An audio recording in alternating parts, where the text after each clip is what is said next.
here with you. Yeah. All right. I believe that we're live, but I will, as usual now, for what we're doing, I'll wait to get some confirmation from the folks Oh, out there that we're feeding through and the audio's good and everything. Walter, got to do that now. I'm Make working on it. sure I'm working that on the audio is coming through to the people and that I see this going through here. it. Let us know, Lola, if you know that we're live.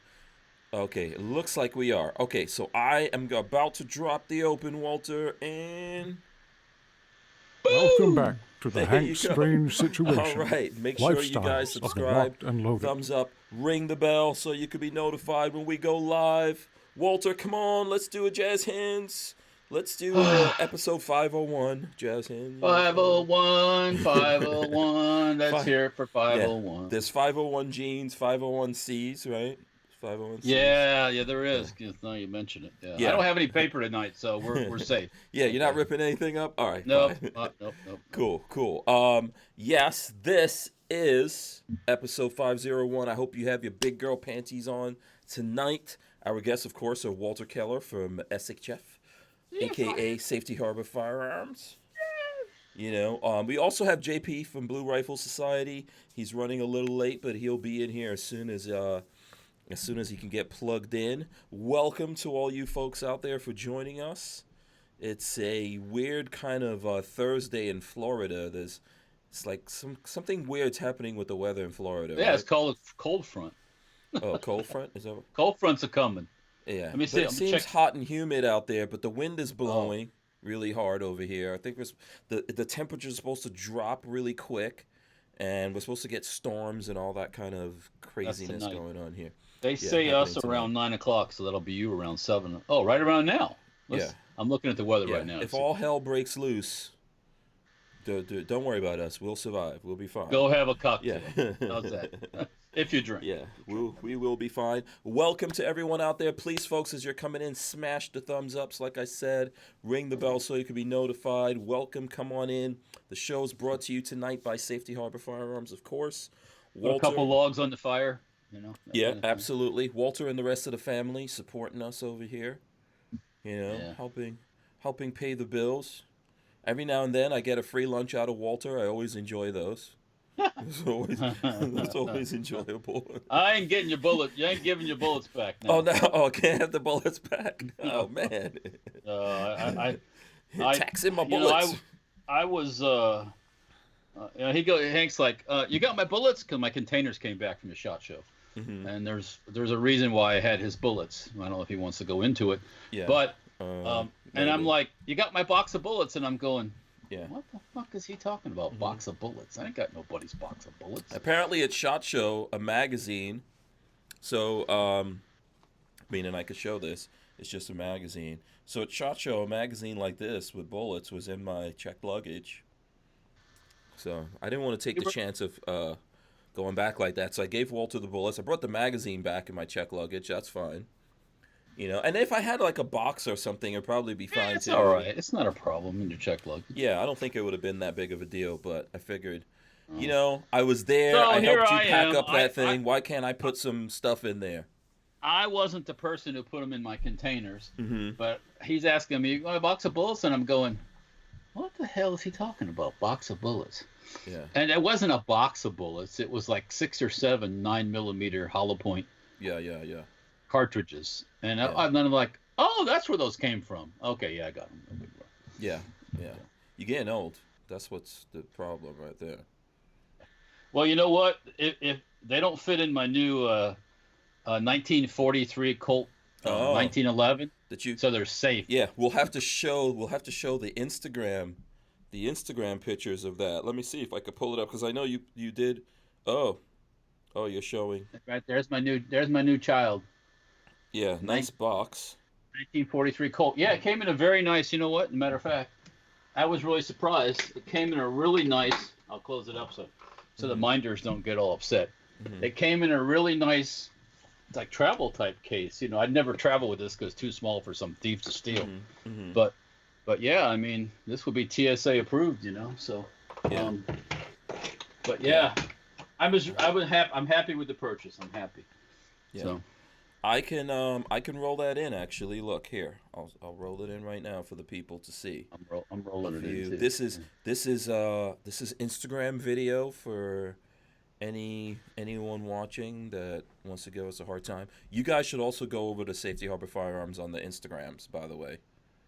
Go over there. Yeah, and stay tuned because I am going to shoot this gun. This is not a safe queen or anything. So we're going to go out and I've got a Filipino made 1911, and then I have an American auto ordnance one, which is a commercial gun. I'm definitely shooting it. And I'm dropping the magazines on the ground. I might even drop the gun on the ground. Now the magazine. Oh, you're not dropping my gun on the ground. You ain't shooting my gun on the ground. No. Why not? This ain't Iwo Jima or something. There ain't no Japs coming over the wire or nothing. The magazine is not an old magazine. It's a newer magazine, but I don't care about that. It doesn't matter. You didn't get an original magazine with it. Okay. Well, I mean, you get what you get, technically. I mean. Yeah. Okay. All right. So pistol packing mama Corey Williams says, what is this? She says, hey Hank, you want some Iowa Smokies? What's an Iowa Smoky? I have no idea. That's a Democrat that can't find his caucus vote. That's what. Oh, okay. I don't know what.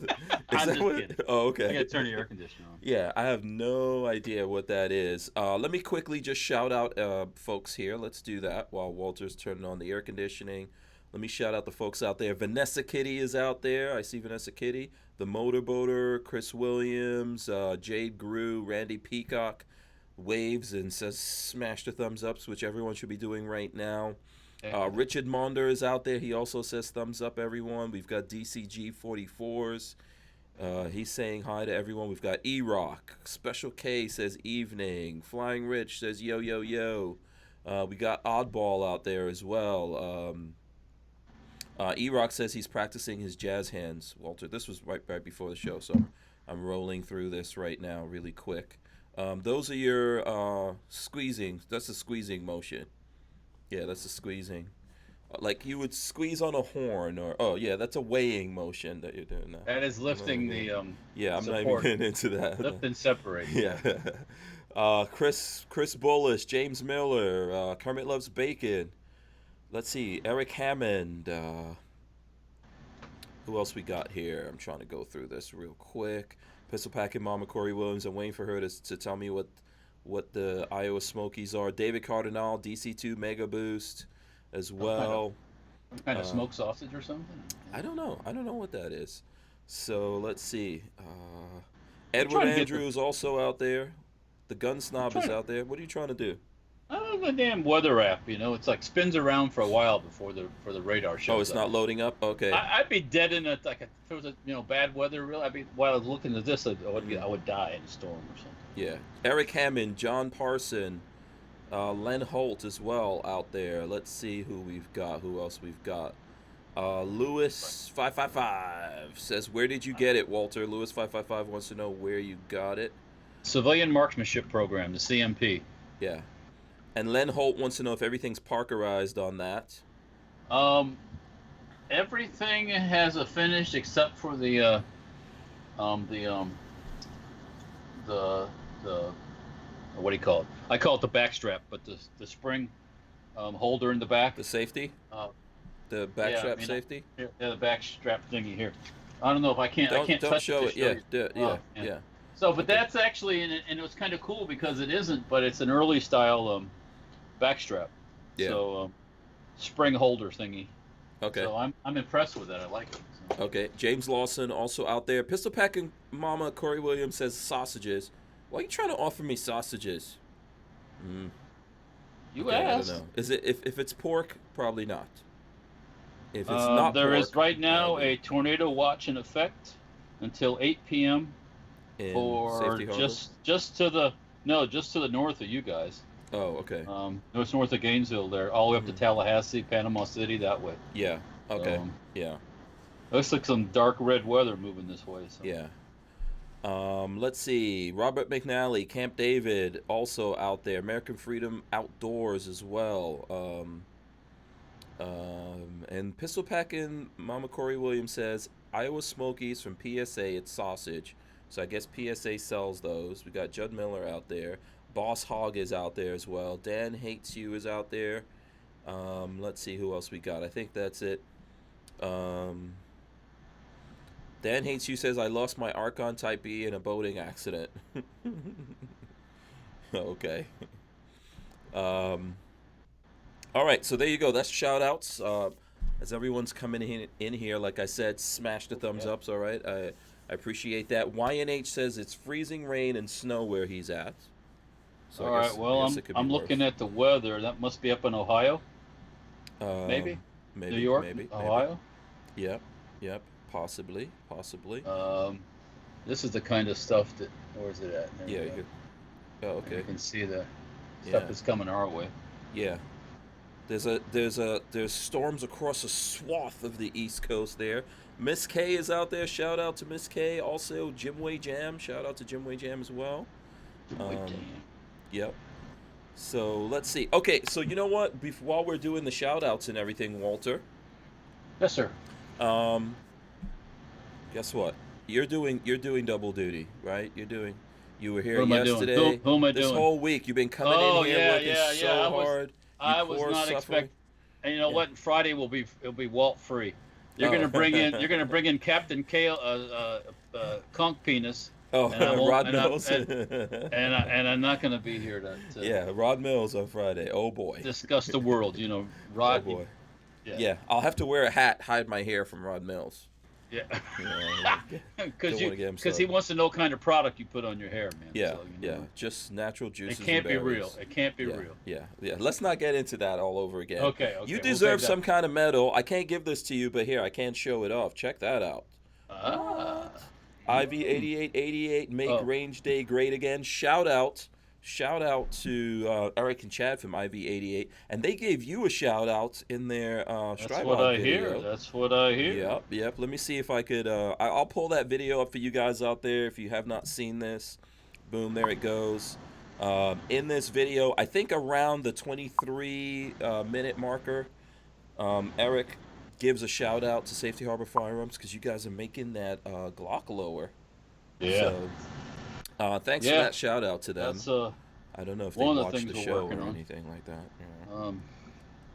Eric has been on the show, but I don't know if you once watched. I get it going, I'd love to send him one, let him try it out. You know. Yeah, absolutely. Maybe do a burn down. I don't know how you're gonna burn it down, but hey. He's done some 9mm burn down stuff. I'm not saying you can't. I'm just saying. Yeah, I mean he would have to make that Strybog he has into a machine gun. So the lower not gonna burn down. Yeah, I don't know if that's gonna happen. Hey. Yeah, shout out to John Crump. He's out there. He says he's stopping in just to check up on us. I do have a video that I put up, I guess last night, with John Crump talking about Walter. Do you remember the woman in Colorado who red flagged a police officer? Yeah, I remember hearing about that. Yeah. So that woman, there was a warrant issued for her arrest, and she was on the run. And they caught up to her. She was like doing a live video. So right in the middle of her doing a live video while she's on the run. Please, Busted. Criminals, don't do live videos when you're on the run. That's how the popo knows where you're at. When we get JP from Blue Rifle Society coming on here, we'll probably have that conversation. They watch those social medias for you criminals out there. The first thing they do is like, let's go. Oh, we're looking for this guy. Let's go to his social media and see where he's at. So, anyway, there was a video that went up last night of John and myself talking about that. And that, we were, obviously John's from Ammoland News, so that video's up there. We're going to have some other stuff coming up here, so you guys need to be on the lookout for that. Flying Rich gave us $2 here. He says, Hank, you don't go to the shoot and get, what is this? He's Hank, poking you. Don't go to the shoot and get a patch. Really? Because I got that patch right there. So. Got a patch? Yeah. I said hello to Eric at the. And I've been to the shoot before, by the way, Flying Rich. Yeah, just FYI for your without information. having no name dropping. Yeah, and I don't want to brag about it or anything, but I think I could go up there and hang out with the IV guys anytime I want to. So I'm just saying, I don't necessarily have to wait for a shoot or anything like that. But Or an invite. you know, I'm not. You know, no. Okay, I'm just kidding. All right. Vanessa Kitty said, yes, she committed perjury. They issued a warrant and went to her location, arrested her. You commit crimes, you win wonderful. Surprise. Why don't they do this to some of these freaking losers in Washington, man? I don't know. They've been lying for months, man. Yeah, yeah. I think if True. now that the impeachment thing is over, Mhm. I think there's going to be some hell to pay for some of these people. I hope so. Yeah, well, we'll see. We'll see what happens here. Hopefully, what do you think about Mitt Romney? What do you think about the Mitt Romney He is a situation? piece of What do you think? poop. He is a piece of human poop. He's not poop. He's lower than poop. He's a hemorrhoid. Yeah, just when you think that, you know, your vote for Mitt Romney was okay, he comes out and does something that makes you go, man, why did I ever vote for Mitt Romney? But, it was his religious thing. Bullshit. Come on, fucking loser. Yeah, Mitt Romney's terrible. He's a knucklehead. He's a knucklehead. Yeah. There was no impeachable offense. Do you understand what I'm saying? Like, I'm not the biggest Trump fan. I'm not. But was there an impeachable offense? Because I didn't see one. Would you like to be accused of that stuff without any evidence? Any real evidence? But what they were accusing Trump of is not an impeachable offense. No, it's not. Like it's within our rights. High crimes and misdemeanors. If you're if let's say before you were president, there was a president and a vice president. The vice president was very corrupt, obviously, and his son was using his position, the vice president's position, to get jobs and make millions of dollars, right? And when you were running for office, you said, hey, I'm going to weed out all this, all this corruption. And then when you're in office, you're like, hey, we want to know what's up with this corruption that was going on. Yeah. I don't see where that's impeachable. I'm sorry. No, that's not impeachable. That's nothing. So Mitt Romney is full of it right there. If you want to come with something, maybe Mitt Romney, you should stand up to Trump on the Second Amendment when he tries to ban bump stocks and stuff like that. Okay, fine. Maybe Mitt Romney needs to finally come to terms that he didn't win against Obama. Yeah, or maybe he's a liberal. That's possible. Oh well, maybe. Maybe I said maybe. Yeah, maybe. He had his own Obamacare when he was in Massachusetts. Wasn't he the governor of Massachusetts? Yeah. So Mitt Romney, I don't know. Not a lot of good stuff to say. He's a hemorrhoid. That's lower than poop. Yeah. Poop has a useful purpose. Yeah. Hemorrhoids don't have any useful purpose, so he's a hemorrhoid. Dill Speck says, "What's up, Hank? After watching the State of the Union, I've been tearing up paper all day at work." Okay. All right. I did it last night. Yeah, it felt good. Yeah. So there's a whole bunch of stuff out here. Jason St. Pierre says, "Shout out to Nancy Pelosi, at a bar somewhere all week, mumbling nearly incoherently, impeached forever into her gin and tonic." Oh boy. That whole bunch they're just so corrupt. Yeah. Dan Hates You says, why is Mitt fighting Trump harder than he did Obama? Good question. Good question. Did you see? Okay, so Reed had a good video talking about the impeachment. Reed Hendricks, he had a good video on his YouTube channel. I pretty much agree with what he said in that video. And like he said the same thing I said. He's not a big Trump fan. There's there's certain things he's not happy about when it comes to Second Amendment with Trump. But at the end of the day, we can't sit here in America in 2020 and pretend like there's not positives coming out of the Trump presidency. Oh, heck yeah. I mean, like I said before, never does everybody in the whole country have a great time when the economy is doing well. Somebody's always going to have a bad time. But in general, like he keeps saying, unemployment figures are down, though that can be skewed, but still it's way, way better than it was when Obama was in power. Economic stuff is up. Stock market I don't like to use as an indicator of things because but it's up. Yeah. It doesn't look like it's coming down. I mean, our standing in the world is much better. We're not getting pooped on by the Mexicans and the Canadians with that NAFTA. Oh, We went over and put the crap. you flashed out there for a second, Walter. I touched the wire. I don't touch that wire. Yeah, don't cross the streams. I know. I was wiggling a wire that doesn't have a super great connection. Yeah. But yeah, I mean, look how long Obama played with ISIS in Syria and Iraq, and how many hundreds or even thousands of people were killed by ISIS, the Christians. Obama does it in a few months. Like I said, could be done. Yeah. I mean, excuse me. Trump does it in a few months and basically runs them out of town. So, you know, he's got his victories. You might not agree with all of them or how he got them, but yeah, and there's always a level. You can't deny it. You can't deny it. If you deny this stuff, then you're just lying to yourself, whether you like it or not. Right. By the way, shout out to Gun Doctor TV. I see him out there. There's always a level of BS in the State of the Union. Come on now. Oh yeah. Of course, you got to come out there and go. The State of the Union's awesome. It's a dog and pony show. Yeah. Come on. You got to do that. Every president brings out their favorite people and all that stuff, and you know, that happens. But for a lot of people, don't act like a little kid and tear up papers and wear protest white Klan-looking dresses and all that stuff. For a lot of people, things are better. I mean, Jay-Z, billionaire. Billionaire. Yeah, well, you know, he rides the back of a lot of uneducated people. Stock market's going up.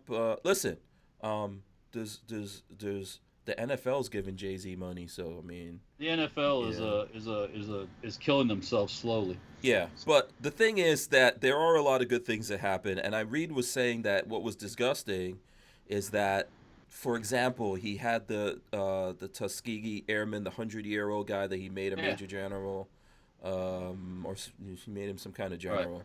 Yeah. No one wanted to stand up and cheer for that. There's a whole bunch of good things that he was doing. They didn't want to stand up and cheer for that. And then Pelosi tears up everything, which goes in the face of all of that good stuff that these people, I mean, you're not going to cheer for a 100-year-old black man who served his country? I ain't going to cheer for anybody 100 years old that served his country. I mean, come on. Yeah. But you understand what I'm saying. Those same people, there's a whole bunch of things that they're always trying to, you know, little black girl gets a scholarship to go to whatever school she wants. If that was Obama or some Democrat, they would be going, "Oh, look what I did for these people, yay!" And everybody would be going, "Yay!" And then so when the other guy does it, it's like, yeah. I mean, you know, guy comes home from service and all that and surprises his wife. Now, I'm gonna say that I think I said this yesterday. That's a lot like Oprah. Trump really brought it. Now we're doing surprises in the State of the Union. That was some serious showboating. Here's what I'm doing in my State of the Union. I'm gonna be like Hector Camacho. You know the president in remember the president in Idiocracy? My State of the Union, Walter. I'm having strippers come out. You know what I'm saying? Just stripper poles are gonna come down from the ceilings of the house. Why can't we just, fireworks, strippers, you know, we'll be doing desk pops up in there. It's like a Kiss concert. Man, we're taking it there, man. We are. Yeah, I mean. The evolution of, first of all, listen, the State of the Union is really kind of crazy. The idea, you know, the whole principle of it, like, I get it. It's a tradition and all that kind of stuff. But we might as well spice it up, you know? Yeah. We might as well spice it up. You get to see the First Lady was up there giving out medals. Always good to see the First Lady. She's always nice to look at. Yeah, First Lady out there giving out medals. Yeah, she gave what's his Rush name? Limbaugh. Rush Limbaugh. Rush Limbaugh got a medal. So that's, you know, listen. I guess I'm fine with that. You know, Rush Limbaugh. I get it. You know, he's done a lot for the president. You know, he's done a lot for conservative people out there. Yeah, you know. I'm not a super Rush fan either, but I'm not a hater of Rush Limbaugh either. And, no, I mean, you know, you got to admire the dude. He Rush is a baller. You know, I mean. Yeah. He lives in Palm Beach. West Palm Beach. Palm Beach. He don't live in West Palm Beach. Yeah, he lives in Palm Beach. Palm Beach. Yeah, there's a big distinction, sir. He has an estate on the water. Yes. Yeah. I lived in West Palm Beach. He has at his disposal, supposedly in his contract. It used to be, anyways. I don't know if it still is. a G5 or a G3, whatever that plane is. Oh, to just fly A out wherever he Gulfstream, wants to? anytime he wants. Yeah, that's what we need, Walter. When are you going to get the Safety Harbor G5? Yeah, private jet. What's up with that, man? I'm working on it. That thing needs to be at my disposal. If I decide I want to go to White Castle in New York City at 3 o'clock in the morning. God bless it, we're going. Yes, White Castle's for everybody. Let me see. What would if I could just hop in a plane and take off and go someplace? Some people should never. Okay, have you ever heard that saying, like, some people should never really actually get a crap ton of money? Oh, this guy. Yeah, because they spend it in 5 minutes. Right here. You hunt down every Audi R8 in the country. Oh, no. Oh, no. We're going to be all Koenigseggs. Koenigseggs for everybody, man. Koenigseggs for everybody. I'll just be giving them out. There you go. Koenigsegg for you. Koenigsegg for you. When I get about 1,000 acres. I need 1,000 acres. 1,000? No. About. I'm buying a state. I'm gonna get a state, basically. A state. Yeah. What state do you get? Newark or something, or what? What state would we want to buy? I don't want to buy no place that's cold. You don't want to buy. We'll take Florida, man. We could take over Florida. All we need to do to take over Florida is to secure the borders. We'll build a wall. 1,000 acres would be nice. 1,000 acres, nice high ground, so I can build me a bunker in there. Walter. Underground garages, the whole 9 yards. These are millionaire dreams, Walter. I'm talking trillionaire dreams here. Trillionaire dreams. Trillionaire dreams. Have you ever watched Lifestyles of the was that with Robin Leach? Remember that Lifestyles show of Lifestyles of the Rich and Famous. Yeah, that's what this channel's named after. This is Lifestyles of the Locked and Loaded. Robin Leach. Yeah. Lifestyles of the Locked and Loaded. That was a good show, man. That was a great '80s show. Yeah, that was cool. Is Robin Leach still around? I hope so. I don't know. I don't know. That's a good question. Somebody figure that out. No. Right. When we hit the big lottery, I heard, was it someone in Florida that won it was just one here, like 180 something million. Oh, okay. I thought it was like 300 million or maybe it was like 300. I don't know. Yeah. It gets to a point where it doesn't make a whole lot of difference. Yeah. But honestly, oh yes, in the chat, I carry my revolver single action. Yes, there's video of Elizabeth Warren arriving in a private jet, and then there's somebody filming, and as she sees the camera, she hides behind her female worker bees, so they can't. So she's, because she's not supposed to be. She's supposed to be a greener, You know what? I gotta find this footage. Actually, I need to see this. Everyone's talking about it, but I have not seen it. Yeah, that's Pocahontas at her finest. So hold on a second. Flying Rich sent me a picture here. Let me see. Throw this up real quick. It's of it looks like an aircraft hangar. And Richard Hughes says, looking out of Special K's, what is it? Looking out Special K's office window there. Oh, really? Yeah. Wow, we have somebody that was there in person. Yeah. Wow. And shout out to the Tyven Show. I see the Tyven Show in the chat. Listen, Walter, when I get the trillions, I'm gonna explain something to you. Okay? These private jets are for the poors. Those are for the poors. We're gonna show up, and it's like a 747 or something, or what? Oh no, forget that, man. Forget that. We are getting basically aircraft carriers that fly. Are you going to have like the Thunderbirds plane from that show back in the 60s or 70s? No, we're going like the Avengers. We're going like the Avengers. Okay. Yeah. Flying aircraft. You'll be up in the clouds. Oh, he's showing you a picture of Rush's plane. Oh, is that it? what it was? Okay. Yeah. Yeah. No, that's how we're going. Dreamweaver Man wants to know what happened to the Wuhan patient in Florida. I don't know. Did you see that? Do you remember there was a doctor? I think I was looking at this news, right? Let me see if I could find this. Do you remember there was a doctor who was trying to tell everyone about what's going on in China before it actually became a thing? Yeah, that guy died. And then I think the cops arrested him, beat him up. All kinds of craziness. Yeah, he died. I don't think he died from no virus. He probably died from a good ass whooping. Yeah, I was looking at that in the news. Not cool. Let me see if I could. Yeah, here we go. I'll throw this up real quick right here. Chinese doctor reprimanded for warning about the coronavirus. Yeah, I hate these pop-ups. Yeah, coronavirus. All I know, I've been watching dies of the illness. So he died of the illness. There we go. Oh, I've been watching. There's a doctor that has I forget the name of it, but he's got a medical video thing on YouTube, and I've been watching it every day, and he's been talking about the increase in deaths and the increase in and all this stuff, and something he brought up that I thought about early on with the Chinese. Close to half of all Chinese men smoke. Okay. So when you get those respiratory things like that, you are very susceptible to that stuff. Plus, I mean, plus you're hacking and coughing, and the smoke is coming out, and that's just like a freaking. You're aerating it all over the world. So, yeah. Boss Hog says he was offed. Listen, you know what? Lots of third world countries, a lot of people smoke in third world countries, even kids. Oh, yeah. Yeah, unfortunately, but, I mean, it's a thing, Let's see, Florida Gun says, champagne wishes and caviar dreams. Bloody hell. Lifestyles of the rich and famous. Yes. Yeah. Robin Leach. Lifestyles.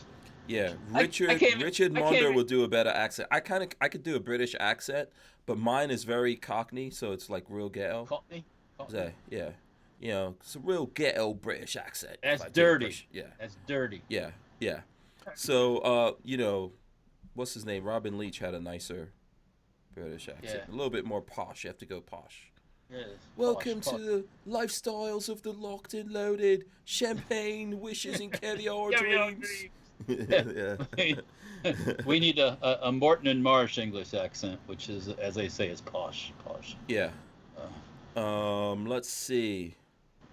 Boss Hog says he was on the Hillary plan. Oh boy, he's talking about that doctor. 2-shot suicide, or did they harvest his organs? Yeah. Oh boy. And Richard Monder says 3 people in the UK with corona now, but none of them live in the UK. Interesting. There's that whole cruise ship that are sitting quarantined with 5,000 people on or something too.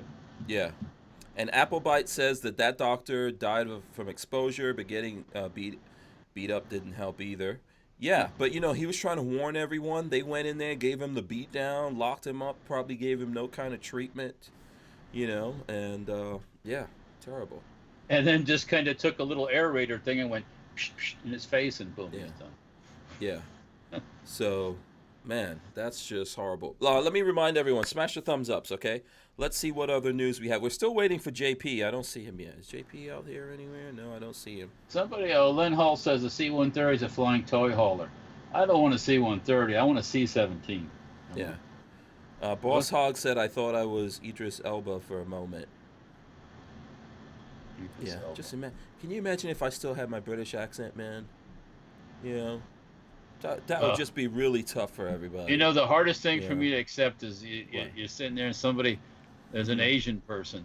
I mean, straight up, looks like they just came out of Hong Kong, and they open their mouth and they got this dirty British accent, Cockney kind of thing. It's like, whoa, geez, what the heck just happened here? Yeah. Somebody crossed the streams. Yeah. It's like, when you see, so for example, it makes it. Oh. Hold on. Sounds like we've got JP coming in here. What's up, guys? How you doing? Hey, what's up, man? All right. Let's see. Traffic. I got caught up in Waterbury, Danbury. Traffic is bad. Oh, okay. All right. Very cool. We got you. You come in. Take your snowing time, up get there? Set up there. No, just miserable, gray and rainy. Oh, okay. Yeah. All right. Glad you got home safe. What I was gonna say to you, you know what? The one that always throws me off accent-wise is, have you ever seen like a guy that looks straight up just white guy, but with a Jamaican accent? No. Yes, I've seen that. Actually several times. Because obviously, he must have grew up in the hood in Jamaica. Yeah, I've seen there's people who grew up in Jamaica, man, and they have that, They didn't live. They must have lived. They must have lived in the neighborhood. That's what. Yeah, deep Jamaican accent. And I think, didn't one of Tom Hanks' sons get in trouble for that recently, or wind up in the news because he was like on the red carpet and he was talking in a heavy Jamaican accent, and people were like, what the hell is going on? No, I didn't hear that. Yeah, I think I saw something about that in the news. I don't know that I call it a Jamaican accent. I don't know if his was real, not real, or whatever it is. But there are things like that. You can see someone that's Asian because there's lots of Chinese people that wound up in the Caribbean and they have Caribbean accents. You can see all kinds of weird things out there. That'd be pretty hilarious too.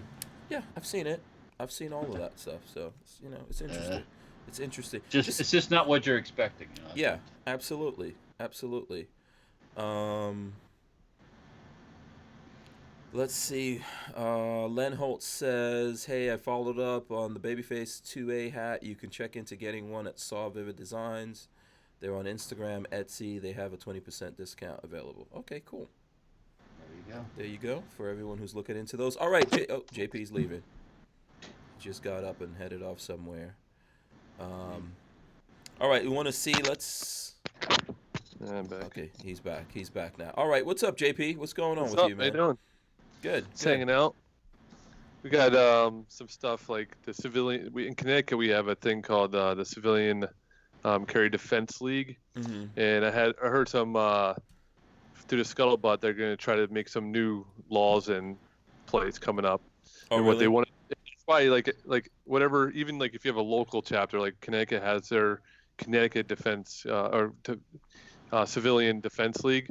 What they do is like it's sort of like the GOA, but it's just for Connecticut, and it keeps track of all the legislators, how they vote, and all that, so you know how they're voting, so you can vote against them. And there's some stuff coming down to say that like the gun stores, they're gonna like have one gun a month. They're gonna have the highest tax on ammo. And there's another one, I think, coming down, but they're just trying to destroy gun stores here. So, wow, I feel bad for local gun stores where, they make a living and they're going to come in and try to make these, unconstitutional laws, Yeah, that sucks. By the way, everyone, there's a bunch of questions about whether or not you're from Connecticut. Yes, you are in Connecticut, right? Because you mentioned Danbury traffic, so a bunch of people are like, what? Is he in Connecticut? Yes, he's in Connecticut, so... There you go for everyone that wants to know. Listen, man, Connecticut's been kind of going down that path for a while, but yeah, I think every state right now is susceptible to more gun control. Okay, it looks like he dropped out. We'll probably get him back here in a second. Yeah. Well, it's getting closer to you. Huh? Someone asked if there are any guns from shots that you and Walter are definitely getting. Oh, okay. Did you hear that, Walter? I heard some of it. I didn't hear all of it. Lola said someone out there wants to know if there's any guns from SHOT Show that you and I are definitely getting. Well, I know I'm definitely getting the concealed, full conceal. Full conceal. I ordered one of those. One of their guns, all full conceal. That's coming at some point. I paid for that. As far as other stuff that I'm definitely getting, and that's the more affordable version that's coming out with the full conceal. Yes, yeah, that was like $459. Yeah, so they're pretty much. I think they're using like a polymer 80 frame. Yeah, they're using and then doing their own slides and everything. Yep. It's all full conceal. No Glock parts on it. Not Glock branded parts, anyways. I definitely want one of the when they become available, one of the PSA MP5s. Oh, without a doubt, yeah, that's on my list. I have to have that for my business. What was the thing that also the PSA? The new piston upper they have. Yeah, what was that called again? It was called. I think it was. It's got a cute little name. No, it wasn't the dagger. The dagger was the pistol. The Jekyll. Yeah. The Jekyll. The Jekyll. The PSA Jekyll. Day of the Jekyll. And that's a movie, right? Yeah. The Day of the Jekyll. PSA also. Jackal. Yeah, Day of the Jackal. That's a thing coming out. PSA also has that AK. What's the name of the the SBR AK again? That looks like a crank. Yeah, the crank. They've got a crank that's coming out. Yeah, they got some cool AKs. I mean, and they seem they've got their act together with their AKs now, because if you watch Robsky over there at the and Robsky's like, he can't say anything bad about him hardly. So And he just run one out to 4,000 rounds, and it's still looking good. So. Oh, cool. Yeah. Yeah. I mean, I already have an AKV. You have an AKV. Actually, you've got 2 AKVs because you got mine. Yeah, got yours and one. Yeah, you got more. Yeah, you got both of them. So I'm expecting mine to come nice and OD green, like this Fort Scott ammunition T-shirt. We'll have to work on that. Yeah, we'll have to work on that. Yeah. Oh, yeah. Some other things on it. Some brown. You got to put like a tri-lug on there too, Put some nice wood furniture on there. Okay. Yeah, we're gonna have to have a powwow. On Did you find the red AK furniture yet? The redwood furniture AK stuff yet? I honestly haven't looked, but I'm probably not. You want like a laminate wood or something? Or Yeah, what are you I like the red one. The red one that looks like what was the old polymer? What was that called again? Oh, okay. You're talking about when you say red, Bakelite. That Bakelite's kind of an orangish brown. But then there also is the wood. There's a red wood that I've seen on AKs. I just don't know what that's called. Someone tell me out there. What's the red? When you see an AK with the red furniture, the red wood furniture, what is the official name of that? I think you're confusing red with more like a maroon color or something, or it's a darker. Oh. I think when you say red, I think red, like on the bottom there where it says Safety Harbor Firearms. That's red. No, okay, yes, it is more. Yes, it's more maroonish, more burgundy-ish. Yeah. Plum. Maybe plum. Is it plum? Plum. They made a plum plastic. Yeah. We'll work on. Atomic Bull says the Lago alien gave me an erection. Okay. Oh yeah, $5,000. Yeah, I mean Yeah.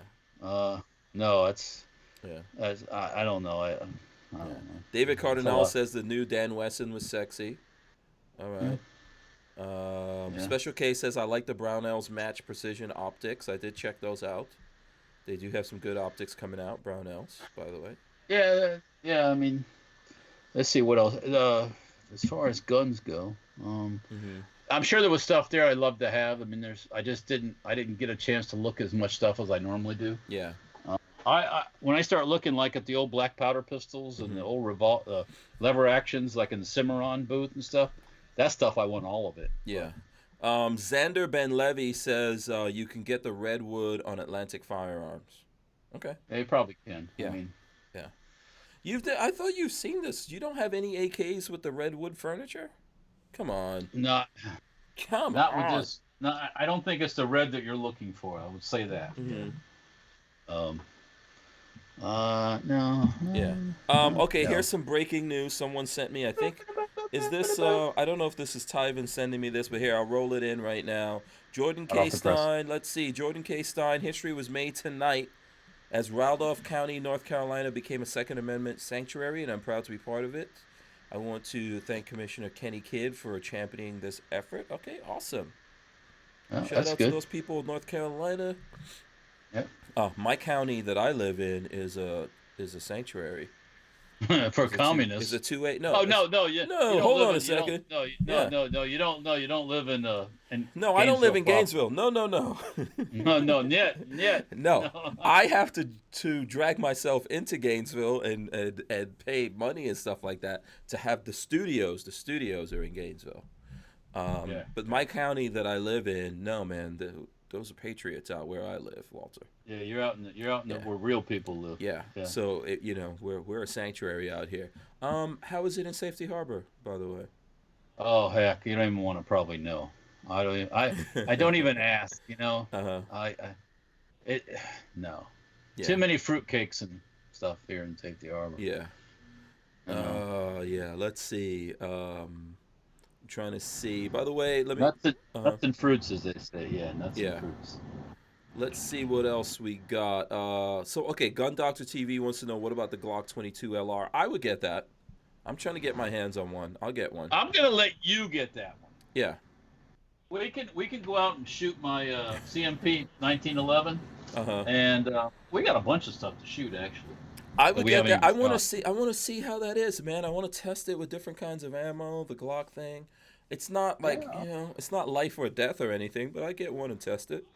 If I bring my can of 22 ammo, I've got everything from crappy Russian stuff to cheap Mexican stuff to everything in between. So we could try. I want to see how many rounds does it take to get it dirty. You know, all of that stuff. Florida Gun says, "I got your redwood right here." No, thank you. You can keep that. Keep that little. Keep that thing to yourself, sir. Keep that pimento to somebody else. You know? It's funny though. It's funny. Let's see. Yeah, there's lots of stuff to shoot. It's just lately it's been. Yeah. Oh, what's coming up for me is the military vehicle rally is coming up on the 21st, 22nd, up in at Mount Dora at Renninger Flea Market. So that's coming up for us. It's going to be a whole bunch of tanks there. Going to be some helicopters. One of the groups flying in with their Huey helicopter. I think they're going to be giving rides. You got to pay for it though. Yeah. But yeah, that's coming up for me. Yeah.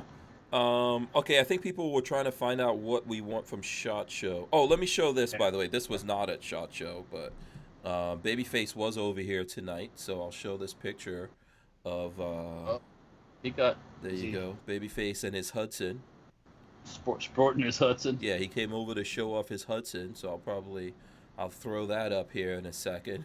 Or I'll throw it up on social media here at some point. I'm trying to go through, because I took a bunch of pictures of guns at SHOT Show, just to finish answering that question of what... Oh, you know what I'm going to get? Okay, let me show this. This is that video. This is like actually a GIF that I got from the site, from those optics that this guy had for the Glock. I'd like to get my hands on this. I like this system. Okay, looks like we got JP back here. Let me see. Let me try to go. I had to restart my computer for some reason. Oh, okay. Skype was giving me an issue. Oh, okay. Here's another one I'm definitely getting. The CQB Keltec Sub 2000. That's happening. I'm gonna get my hands on one of those bad boys. You know, integrally suppressed. Integrally suppressed. I looked at that sighting system. Mm-hmm. I guess it's all right. I don't know. You don't like the sighting thing? Okay. It didn't. Yeah, I don't know. Okay. I have to play with it some more. Oh, here's something I thought that was cool. Looks like people want to know, JP, what at SHOT Show, what guns do we really like? I'm going to throw this in. I don't know if I would get this version, but Kimber had like I guess a 6-inch barrel or something like that on the Kimber pistol, Kimber revolver. I like the idea of a Kimber revolver, so I'm thinking about I might get one of those. I was looking at the SIG Cross when that comes out. I like the concept of the receiver being attached to the upper. It's all one piece. It's a bolt action. It's gonna be kind of like a kind of like a AR type platform bolt action. That's called the SIG Cross. Did you see that, Walter? I didn't really go. Let me see if I can pull that up. Yeah, I didn't really go to SIG's. Yeah, I didn't really check out SIG stuff. It's a pretty cool. I don't even know if it was that SHOT Show. I thought it was, but. Let me see if I can find this here. The SIG Cross. Yeah, it's pretty nasty looking. I think I know that they came out with a bolt action. Yeah. Oh, SIG Crossfire. Is that what it is? Yeah, Crossfire. If you look at the chassis and the upper receiver, it's all one piece of aluminum, so it's very sturdy there. Let me see if I can. Yeah, we went to the SIG booth real briefly. I didn't spend a lot of time in there. SIG Crossfire. Okay, let's see. Here we go. So here's a look at it for anyone who's interested. So bolt action from SIG. And what's so awesome about it? It's supposed to be the receiver is like the lower and the upper is all one piece of aluminum, so it doesn't, there's no separation. So so that's how they get over maybe with the serial number, because it's all one thing, so they don't have it's all one thing. Yeah, so it's supposed to be like serial numbers like somebody we know. And it's really lightweight for that reason too. So I think it's something like 6.5 pounds maybe. So for like a counter sniper rifle or something like that, I think it's neat. I'll try that out. Yeah, so it says fully adjustable and folding. It has SIG precision stock. Has a 2-stage match trigger, 1-piece aluminum receiver. All right. Oh, interesting. Okay. Yeah, it's pretty cool. I thought it was pretty neat. Yeah. No, that is interesting. All right. Something different, Yeah. No, that is cool. That is cool. Yeah, Dude Abide said, "How could anyone go to SHOT and not check out the Sig Sauer booth?" Very Very easily. very easily. So, yeah. It's not that it's not that I have anything against SIG. It's like you can't actually check out every single booth unless you literally spend 2 seconds in every. Well, you did a calculation before, right, Walter, or someone did? Oh, I didn't do. I've heard people say, but yeah, you can't stand around and if you're gonna walk the whole show, and I mean the whole show, even where the ducks and the camouflage is. Oh my goodness. You gotta be moving constantly. So. Yeah. But I went by the SIG booth. Usually I check out the rifles, see what they have in that area. The pistols are pistols. I mean, they another striker fire gun. Yeah, if JP would have told me like how JP explained it, like, oh, this is all one piece, I might have said, oh, I got to stop over here and see this one piece. Because there's a lot of booths that I'm passing by, and I have to go somewhere, and Lola's like, okay, we really have to get where we're going. But I still like, no, just 1 second. And then I go in there and look at stuff really quick if I know. And then sometimes I try to take quick pictures. But, yeah, it's really difficult to really get around to see everything. This year there was no mission to go to SIG, so I didn't, I didn't make it a point.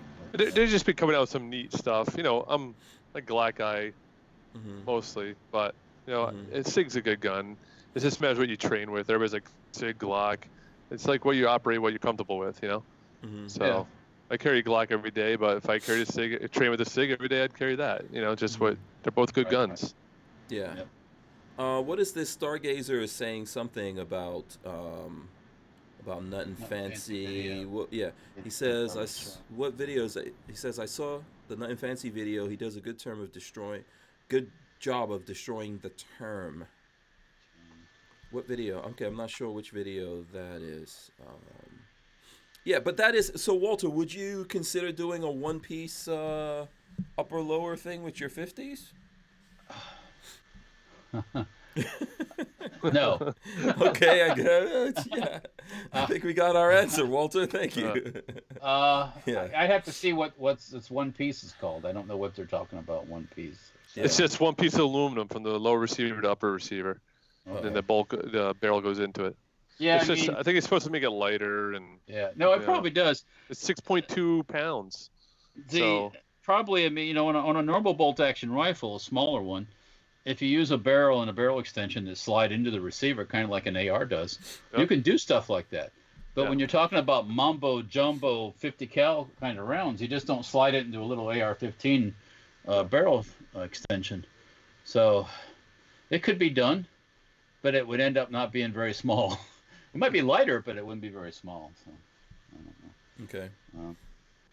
And you got to remember, when you start machining the whole thing like that, that takes a big machine to do all that stuff. So you got to weigh the cost of it and what you're going to charge for it and how many you're going to sell.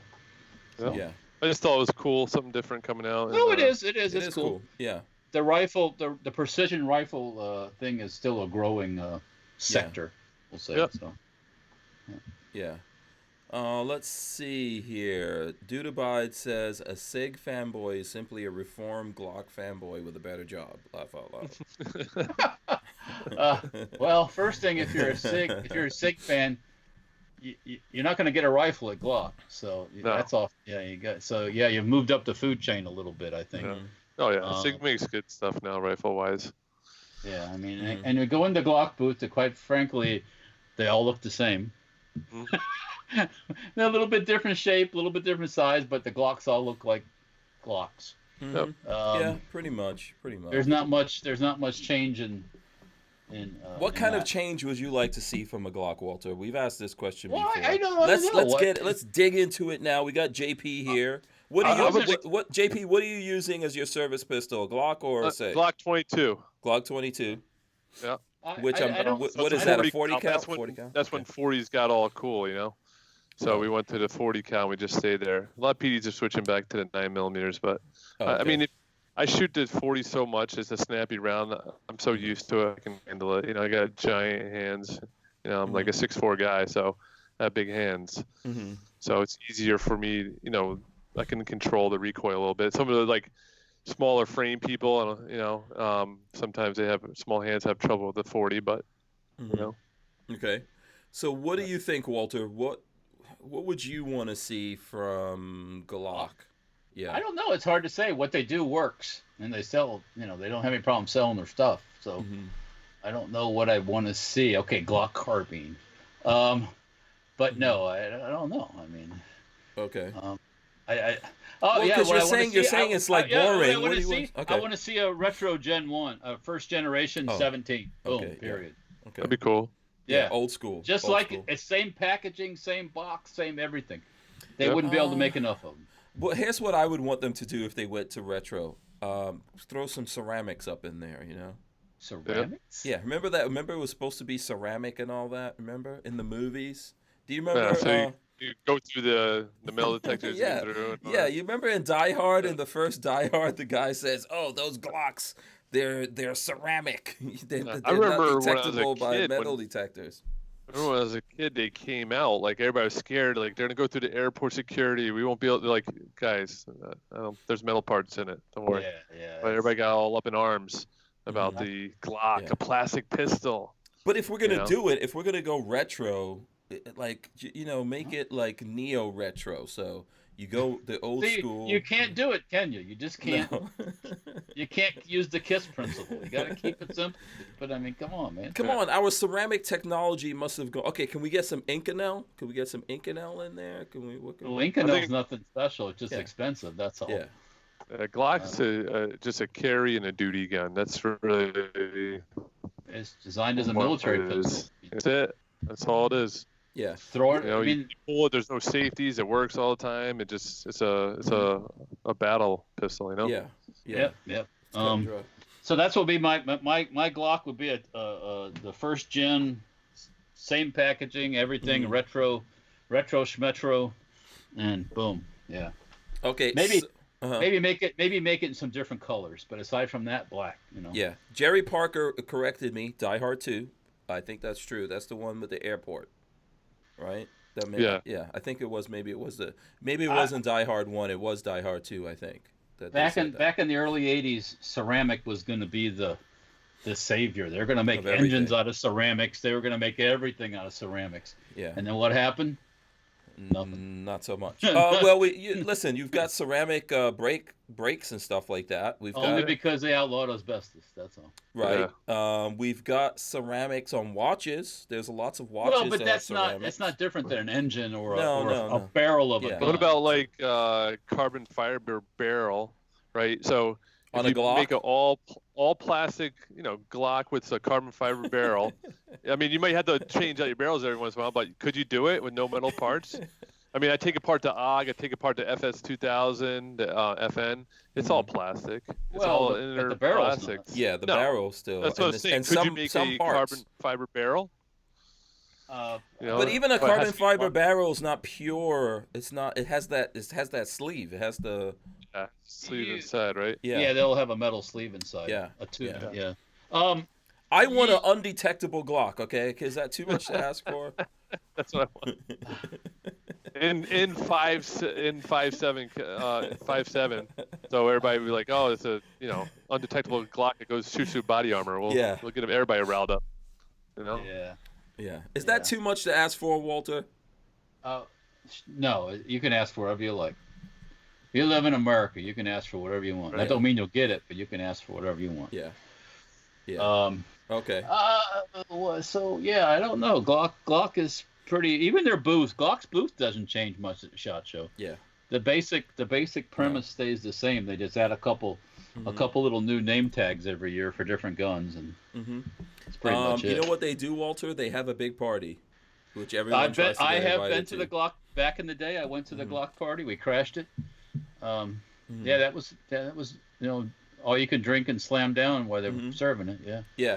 You know what? I went once when I actually knew someone at Glock that can get me into the – and I actually met someone this year at Glock. I can't remember what was the – there was a guy from – was that guy from Maryland? There was a – remember the guy from Glock that was a trainer, like the – Georgia. Scotty. Okay, he's from Georgia, yeah. So I did meet someone from Glock But yeah, you know what? I don't really. I've been to the party. It is a big shindig, the Glock party. Like when we went, they had those ladies that play the violins, you know, and they do hip hop songs and all that on the violin. Can't remember what their name is, but they have a big party and it's a whole big. But I don't really see. It's recognition for all the big Glock dealers too, is what it is. Yeah. Yeah. Right. Here's what. Okay, so I don't know if JP has what he would want to see Glock make, or do you feel like you already said I would that, like JP? a 10mm carbine. 10mm. Oh, a high point. You want a high point? Yeah, I do. But a Glock one. That's what I want. Boy. You want a high Get point. you a high point 10mm carbine, and then get the bullpup kit, my friend. Get it painted like a Glock. Yeah, Walter has Right. the bullpup kit on the high point. You know, we can't. I'll just add it to my bull pup collection. Yeah, I'll get that little. It's within arm's reach here, but you because of the minders, I can't bring it out. Resist the urge. Okay, I'm gonna tell you guys what I would like to see Glock make. AR-15 lowers. I would like to. What would you like? AR-15 lowers. Yeah, why not? I would like to. I would. Come on, I'm a Glock fanboy. I'm a Glock fanboy. I would buy several Glock like AR-15 lowers with just Glock on it. I would too. What the hell? Why not? I think until the owner dies, you ain't gonna see anything new come out of there. No, No, he's just dreaming right now. So we have this thing in Connecticut, this communist state of Connecticut, we call others. So when they banned ARs and all that, they made these others. So another is like, it looks just like an AR, but it has a pistol brace on it. It has a non-removable front grip, and I think the overall length has to be like 26 inches, but the barrel can be like 14, 10, 12 or something like that. So there's all these numbers. So it's amazing how when they make like legislation against guns, how the gun community, like Troy makes them, a bunch of other companies make them, but they're basically ARs with a shorter barrel, non-detachable foregrip, and a pistol brace on it. So guys are buying those up because they're scared that they're gonna ATF's gonna come in and shut them down, or state of Connecticut's gonna make a new law against the others. So it's an other gun. Interesting. Gun Doctor TV says yes to your 10mm carbine idea, even though no one says carbine correctly. So what are we supposed to say? I say carbine. Is it carbine?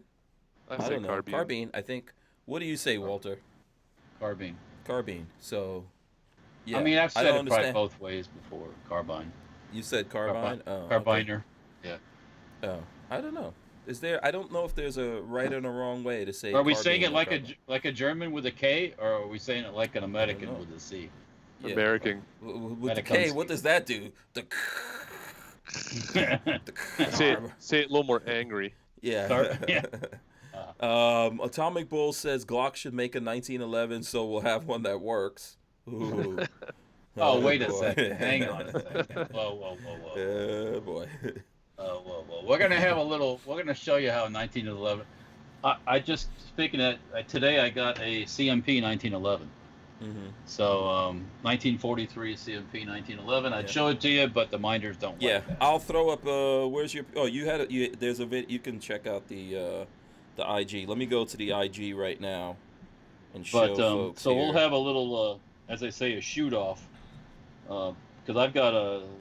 There's the IG. Walter's the Colt, IG with the Colt there. I've got the Filipino made one, and then I have a auto ordnance civilian one. Yeah.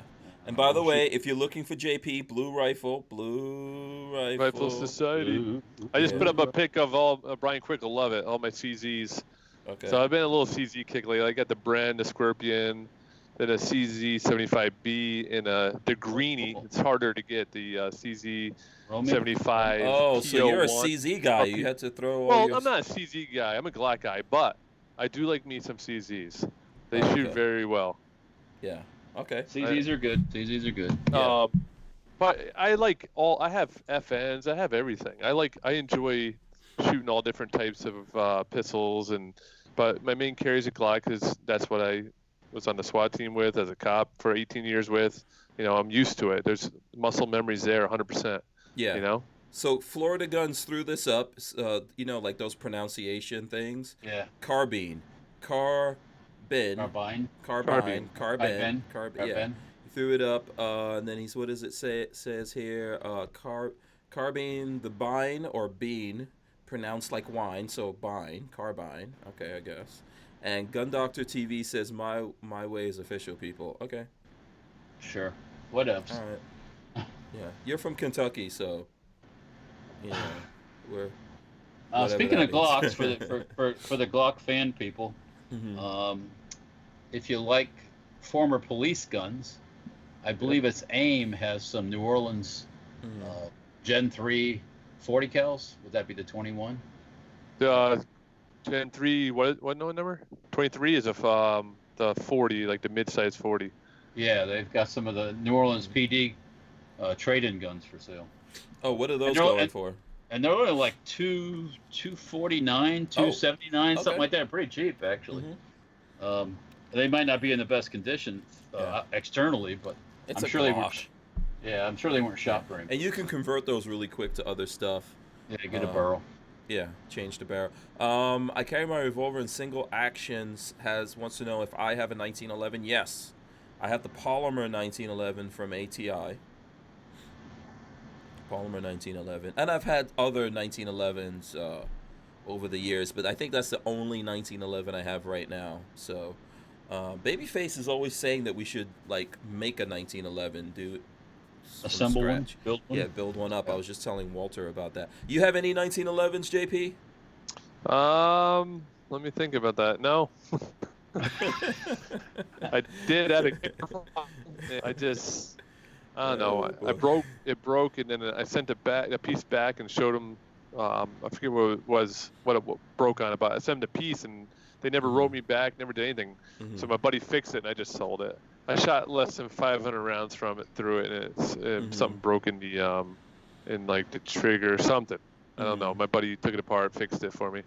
So then I just sold it right after that. I didn't like that feeling of something breaking like that. Maybe I had a fluke, but I have nothing against 1911s. I just, Yeah. Ammo's your friend, though, So if I can carry something with 15 rounds, 17 rounds, I like that. Yeah. Listen, 1911s are enjoyable to shoot, it's a nice big chug kind of situation going on there. 45, it's fun. Yeah. Let's see. Okay, let me go to a couple of different things here. We'll pull away from that for a second since we've got you, JP. Let's see. There was some news in the law enforcement arena that I was going to talk about here that just happened. Here we go. So did you hear about this Florida state trooper that pulled over? There was a guy broken down on the highway, and he pulled over to help the guy out, and he gets shot. Yeah. You just never know, man. Some people ask people all the time, "You want to be a cop?" And they're like, "Oh no, I don't get shot." And, I'm always cautious on every call. I don't care if it's the 18th time I went to the same alarm. I'm always on my game. There's times of fool around. There's times of to operate. So on calls I don't fool around, but most of the time I'm fooling around. Yeah. But you never know. You're gonna get ambushed. You're gonna get ambushed. It's gonna be hard.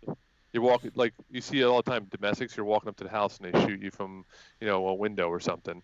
So what I do is I park a couple houses down.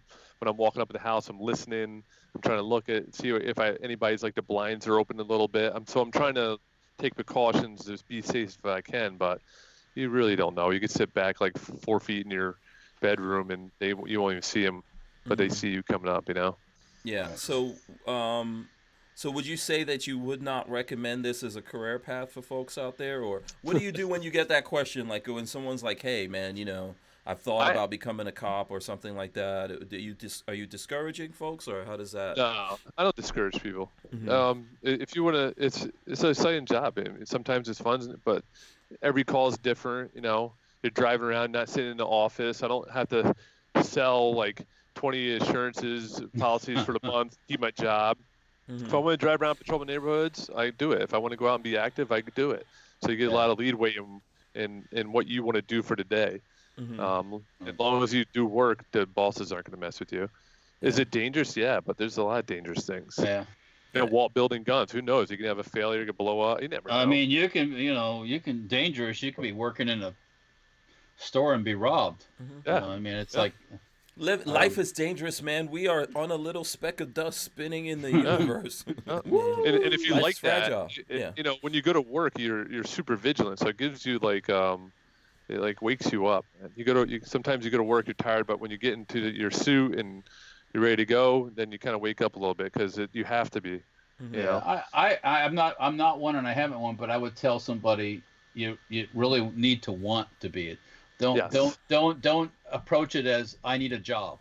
Yeah, it's also not a job for everyone. I don't like the whole idea that everyone should be able to be a cop. I don't necessarily agree with because I don't think everyone was even born with the temperament or programming or whatever you want to call it to be a police officer. Oh, you have to be really patient, man. I mean, the people go off on you all the time, and it is what it is, man. You can't have thick skin. And unfortunately, we have some people out there that are literally bullies, and they become cops. I mean, I remember one of my cousins growing up in New York. Man, he was like the biggest bully that I knew on the block, and he became a cop, man.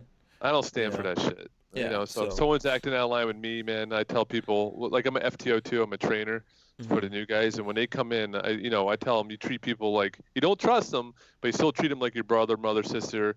Like you see the new guys, they'll pull someone over for like a red light. They get so excited about it because it's new and exciting, and and I tell them like, dude, it's a red light, it's an infraction. So don't, and you have to you'll see guys get upset. So if you see one of your guys getting upset, you have to try to talk them out. Like, dude, really, you have to bring them back down. You know what I'm saying? Yeah. So when you see someone getting excited and you step in and try to take over and start talking and tell them to move over.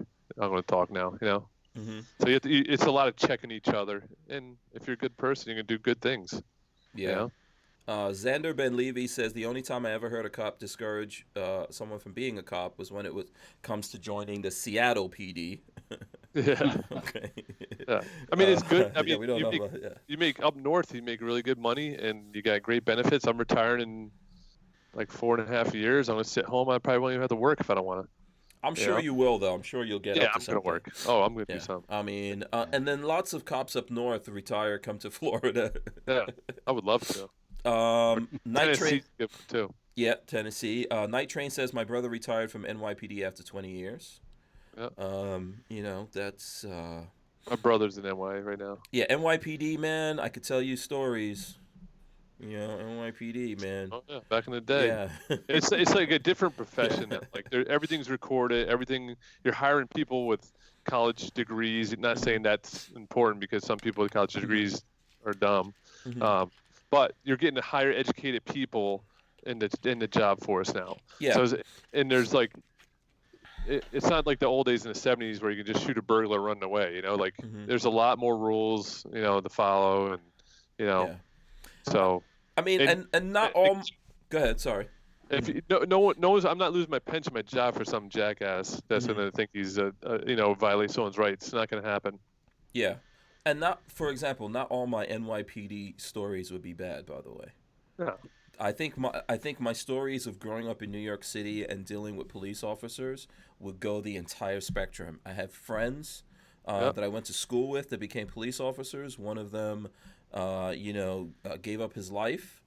The whole entire thing. I mean, there was some bad, crazy experiences I went through. And then there's some good things. There were police officers that looked out for me, all kinds of different things. So I think it's just like New York itself and probably same thing in Connecticut and places like that where we have this weird kind of situation going on, especially when it comes to freedom and people being able to defend themselves and all that kind of stuff. It gets a little crazy and weird. But, yeah, man, it's, I think that's how it goes. Yeah, and that's the thing. You have some very few are bad because everybody's checked nowadays. Like everything's recorded. Not saying they're doing bad things because they weren't recorded, but you're hiring more educated people. There's more, rules and regulations you have to follow. Before it was, you did what you wanted to do. Yeah, it's weird too. Like I know at SHOT Show, for example, Lola and I ran into a bunch of NYPD or former NYPD cops that recognized me. They're great dudes. Yeah, they recognized me. They stopped. They're like, "Oh, we gotta take pictures with you and everything." Oh yeah. Yeah, and they're pro gun guys and really cool guys. And they they moved out of New York, obviously. Yeah. Most guys are pro gun. Most cops are pro gun guys. Yeah. Most, not all. Yeah. But most cops are conservative people, because you see how like effed up the world is. Like New York now, the bail reform thing, and it's happening in Connecticut. So you arrest these people, and the victim's still crying. They're walking out the door, and that's and then they go out and do another crime. I mean, so the job makes you more conservative. Yeah, and I'll tell you guys a story. So I always tell you guys that I used to do music and hip hop stuff, right? So when I was living in New Jersey, the artist that I was developing, that we were doing hip hop, one day we were in the studio. I had a studio basically I built one in my garage, right? And we're waiting for him to come to the studio, and he's not getting there. So when I finally get in touch with him, he tells me he's just like down the block from where my house is, but he got pulled over. He got pulled over by the cops. And the problem was that one of his cousins stole his ID and went out there and did a bunch of bad stuff. And so the cops, I guess, when they pulled him over and they looked at everything, they thought maybe it was, since his cousin took his ID and everything, they thought it was the cousin. So they had him over there. And I remember I went over there, which was, I don't know if you're really supposed to do that, but anyway, I went over there and I talked to those guys and I was like, hey, I know him. This is the real him. His cousin took his stuff and all that, and we're gonna do some stuff here in the studio, no big deal. And they let him go, right? Everything was cool. Mm-hmm. He's actually a New Jersey state trooper now. Good for him. So there's not every story, like they did what they were supposed to do. They pulled him over. Mm-hmm. They're looking for someone. They did all that stuff. But when we came up there, we didn't go up there like with an attitude or anything. No. I went up there very respectfully. Those guys were very respectful to me. And they were like, oh, okay, we just wanted to make sure this isn't the guy that we were looking for. And they took my word for it. Nowadays, when you run a license, their picture pops up. So it's a lot easier nowadays to say, well, if you give me a name and you're like, my name's so-and-so, I can pull it up right there and see who you are. Mm-hmm. Back in the day, we'd have to play games like, have you ever been arrested? And they'd be like, oh, one time. But then the guy we named is arrested 30 times. So like we'd catch them on those little lies. You have to remember, like everybody that the cops deal with are lying. I pulled this old lady over for running a stop sign. That was my whole job, to watch the stop sign. I was on traffic that time. Mm-hmm. And she's like, I'm a Christian. I did not run the. I did not lie. I felt like saying to her. I felt like saying, "Listen, thank God, God is forgiven, because you're gonna have to pray to Him and ask for forgiveness." But I didn't say that to her. But she was swearing up and down that she didn't run it. I'm a Christian, Dad. I'm like, she goes, "I'm a Christian. I would never lie to you." And I'm like, "Well, you're lying to me." Yeah. You're lying to me. Oh, I've seen people do things to get out of stuff. I've seen guys drop down on their knees and start begging and crying. That's crazy. Yeah, I mean, that's the fun part of the job. You're on a front row seat to, that show on Earth, basically. Mm-hmm. I mean, you see everything. Yeah. Yeah. So, see, you know why I like to watch live PD? Yes, I do know why, actually. I know why. Yes. I do know why. Jason. I can't watch that shit. Yeah, you live it though. You're living it. You don't want to go home and take that. And like you see a lot of like, I think maybe years in a job in a SWAT train, military. Like you'll see a lot of guys like everybody's yelling at once. Like that's kind of confusing. So, like it takes a lot to get me excited on calls. Not saying I'm not being tactful, but I'm very calm on the calls, and I try to calm other people down. Like we need to get crazy when we need to get crazy. So let's let's control the situation. But one person talks so the guy can understand what we're saying to him. Mm-hmm. If everybody's yelling, how the hell does the guy know what you're saying? So you have to try to control that emotion, because you get. I mean, there's some calls you get amped up, but you have to be able to control that. Mm-hmm. So you don't make bad decisions, and you can't get emotional in the job, because when you get emotional in the job, you look at any crime. Any crime, if it's emotional, you get caught, right? It's like you kill your wife, kill your brother, you fight your, so emotions get you arrested, and most of it's all controlling your emotions and making good decisions on the street, Mm-hmm. Yeah. Jason Okay. Wall wants to know what part of New Jersey. So we lived in Linden, New Jersey, as well as Roselle. So, and that's kind of close to like Irvington, Newark, kind of like, And Newark's bad. Yeah. Yeah. Actually, Irvington is like between Newark and, actually Linden is close to Newark as well. Yeah, but Newark's pretty bad. That's where everyone who wants to, in that area that wants to look like they're hard, they're like, yeah, from Newark, son. Yeah. So that's what happens there. Okay, listen, let's go back to the story. I don't want to. I know this is not like a fun thing for you to talk about or anything like that, JP. But we have you on, and this just went down here in Florida. I think it's a pretty sad story. So basically, what happened here? It says Florida State Trooper shot dead on I-95 in Martin County. A Florida Highway Patrol trooper and a motorist who appeared to be in a disabled vehicle are both dead following a double shooting on I-95 Martin County. 10:15 a.m. FHP trooper Joseph Bullock was assisting a disabled vehicle when a man with the vehicle shot him dead. FHP Colonel Gene Spaulding said in a news conference a Riviera Beach officer who was passing by witnessed the shooting and then shot the man dead. So FHP originally said the man killed himself on scene. The man's name has not been released Wednesday night, and it's unclear why he shot the trooper. Bullock, 42, worked for nearly 19 years with FHP Troop L out of Fort Pierce and was an Air Force veteran. So, it looks like he basically saw this, this disabled vehicle pulled over to assist them, and then that all went wrong. So you have a cop trying to help a guy, and then the guy probably knows he has warrants, or he just killed someone or robbed a bank. So that's the whole thing with traffic stops. You have to remember, when you're stopping someone, you're stopping them for a red light, but you don't know if that guy just killed his whole family. So traffic stops and domestics are one of the most dangerous incidents you can go to. So when you walk up in a car, you have to try. Always use my light, and I'm looking in for their hands because he's not going to kick me in the side of the head.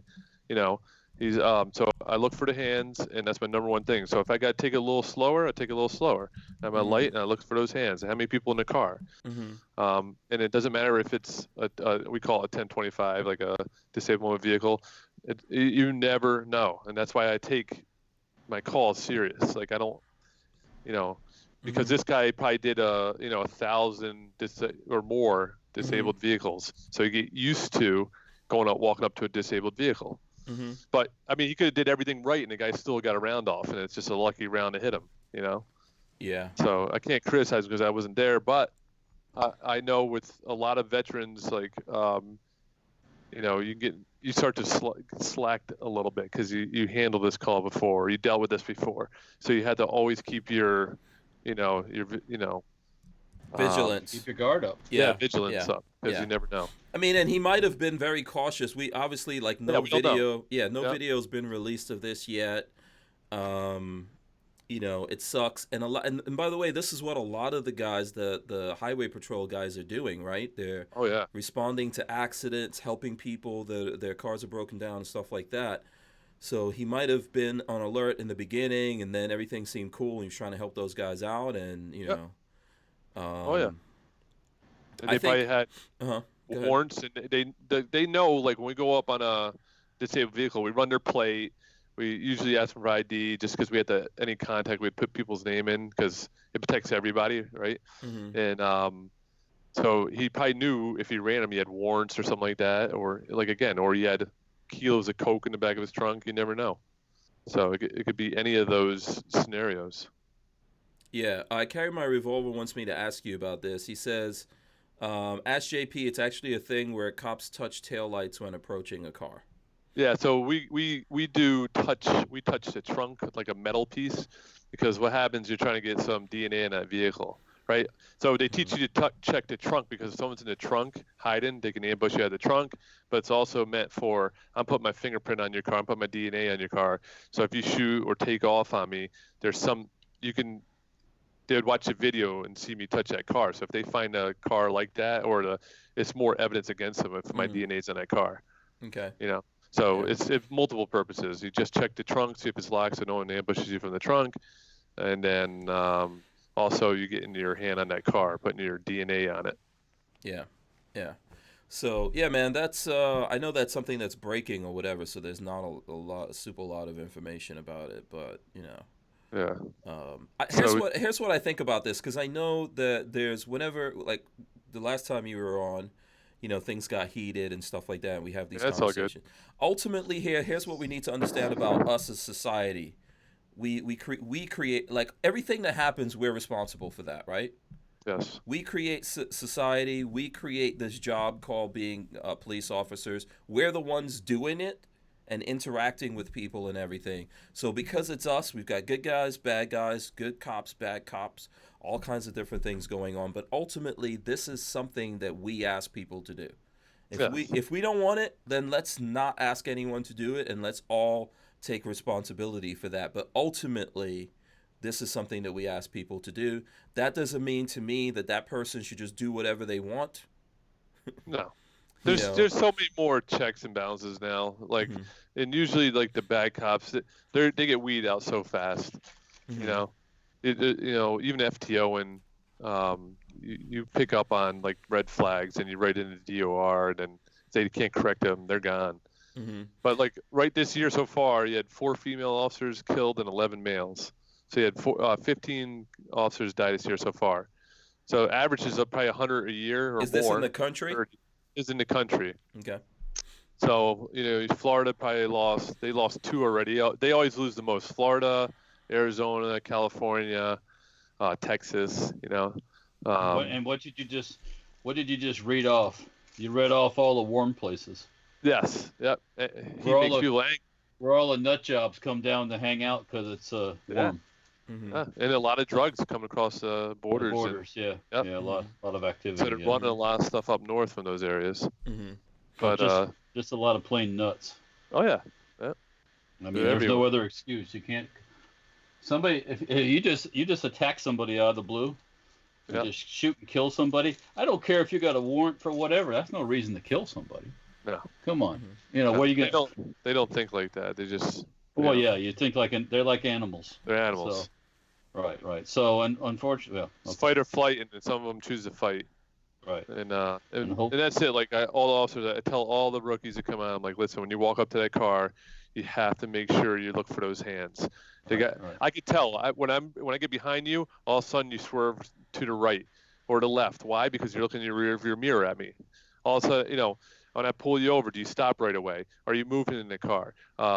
I look for, is your foot on the brake still? Because if you didn't put it in park, are you going to take off on me? Right. So I look for a million things before you even walk up to that car. Interesting. Hands on the wheels, keep your hands on the wheels. My buddy was working for OSS Suppressors. He's a Green Beret. And I said, watch it. I pulled out behind his car and had multiple violations.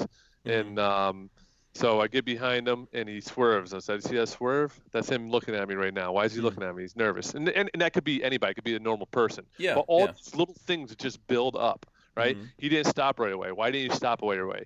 He hits the curb. Is he drunk? Like, because he's hiding stuff. So I found drugs in that car, and I said, all these little my job is to watch people. I look at their hips. When you walk in the store, do you grab on your gun because you have a gun, you see me? Do you put your hands in your pockets because that's where your drugs are?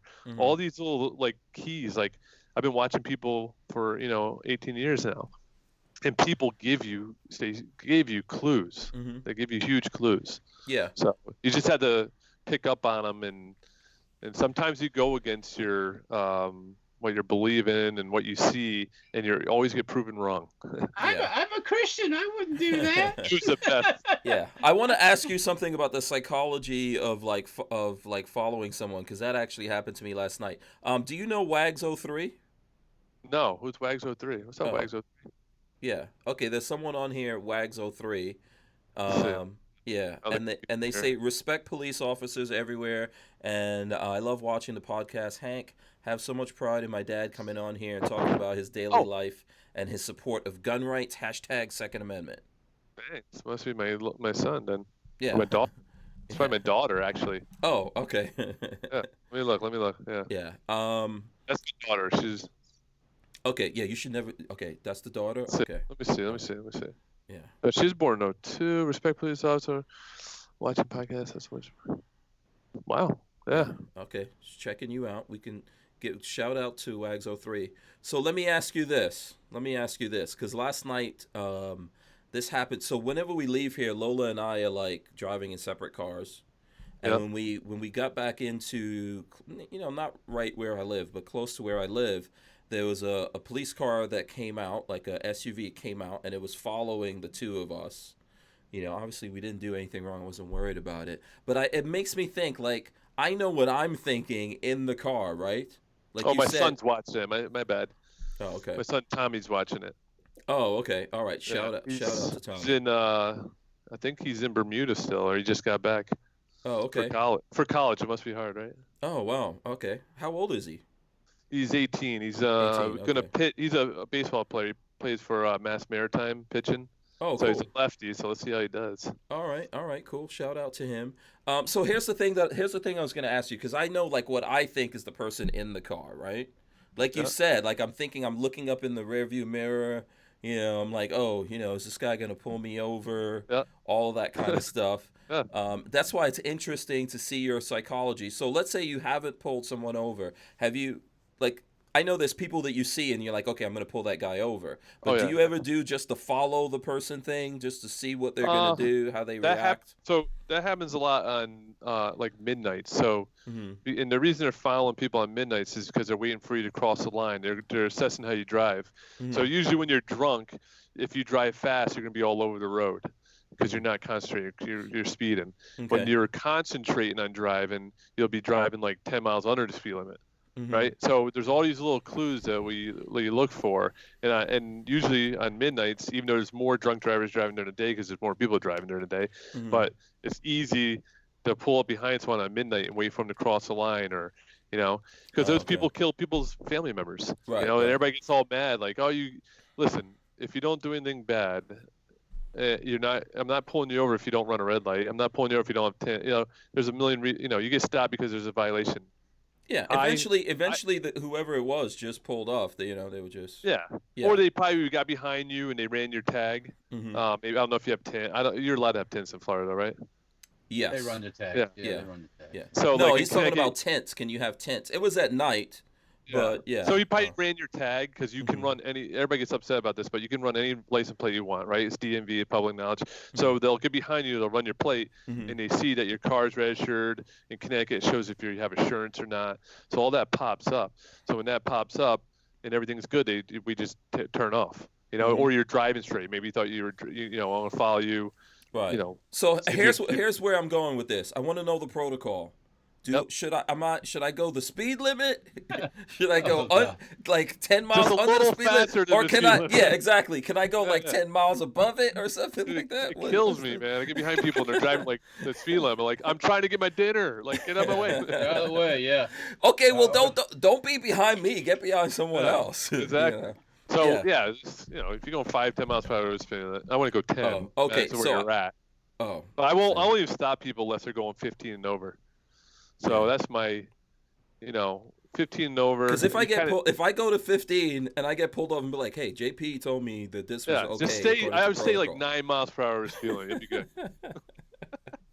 Yeah, I try to like ride right the edge of whatever. You might be just going somewhere and then they're like, damn, I just want to get going. Yeah. So see people that like see me behind them, they'll brake. I'm like, what are you doing? Just drive. Just go. I'm driving just like you, I just want to go somewhere. Yeah, well, because, in your brain, you get this thing like, oh, wait a second. This cop's right behind me.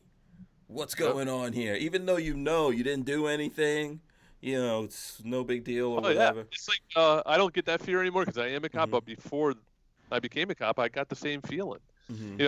It's hard for people like cops sometimes because it's like you ever go to principal's office, it's like that authoritative figure – like discipline you. And as a man, it's a little hard to get disciplined by another man, or a female cop. But it's kind of people have hard times with that sometimes. Yeah, we all can't be Walter. Walter will take off his seatbelt, drive faster. What? Yeah, no, I'm just kidding.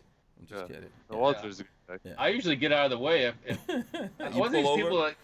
No, the cops are going along, and all of a sudden, everybody's got to go. Yes, we got to slow down. And it's like, you know what? I'm going to pass them and get out of the way because you're impeding the flow of traffic when everybody's going the same speed. And it's like, and usually the cop wants to get by you because they're on their way to somewhere else, whatever. Yes. Most of the time we are. Just get out of the way. Let them go by. If you go a couple miles over the speed limit, life's a bitch. Come on. He's not going to pull you over for that. He's got somewhere to go, come on. Yeah. Oh, yeah. So we got some questions here for you. We were talking about kids. Someone brought up, they said that usually, the kids of police officers are, the worst behave. I guess that's, maybe the kids of the preacher, the local preacher. Yes. What do you think about that? Do you see that? How are your kids? My kids are great. My kids are all honor students, but I expect a lot out of them. So, it's like any parent. If you enable your kids, they're going to be bad.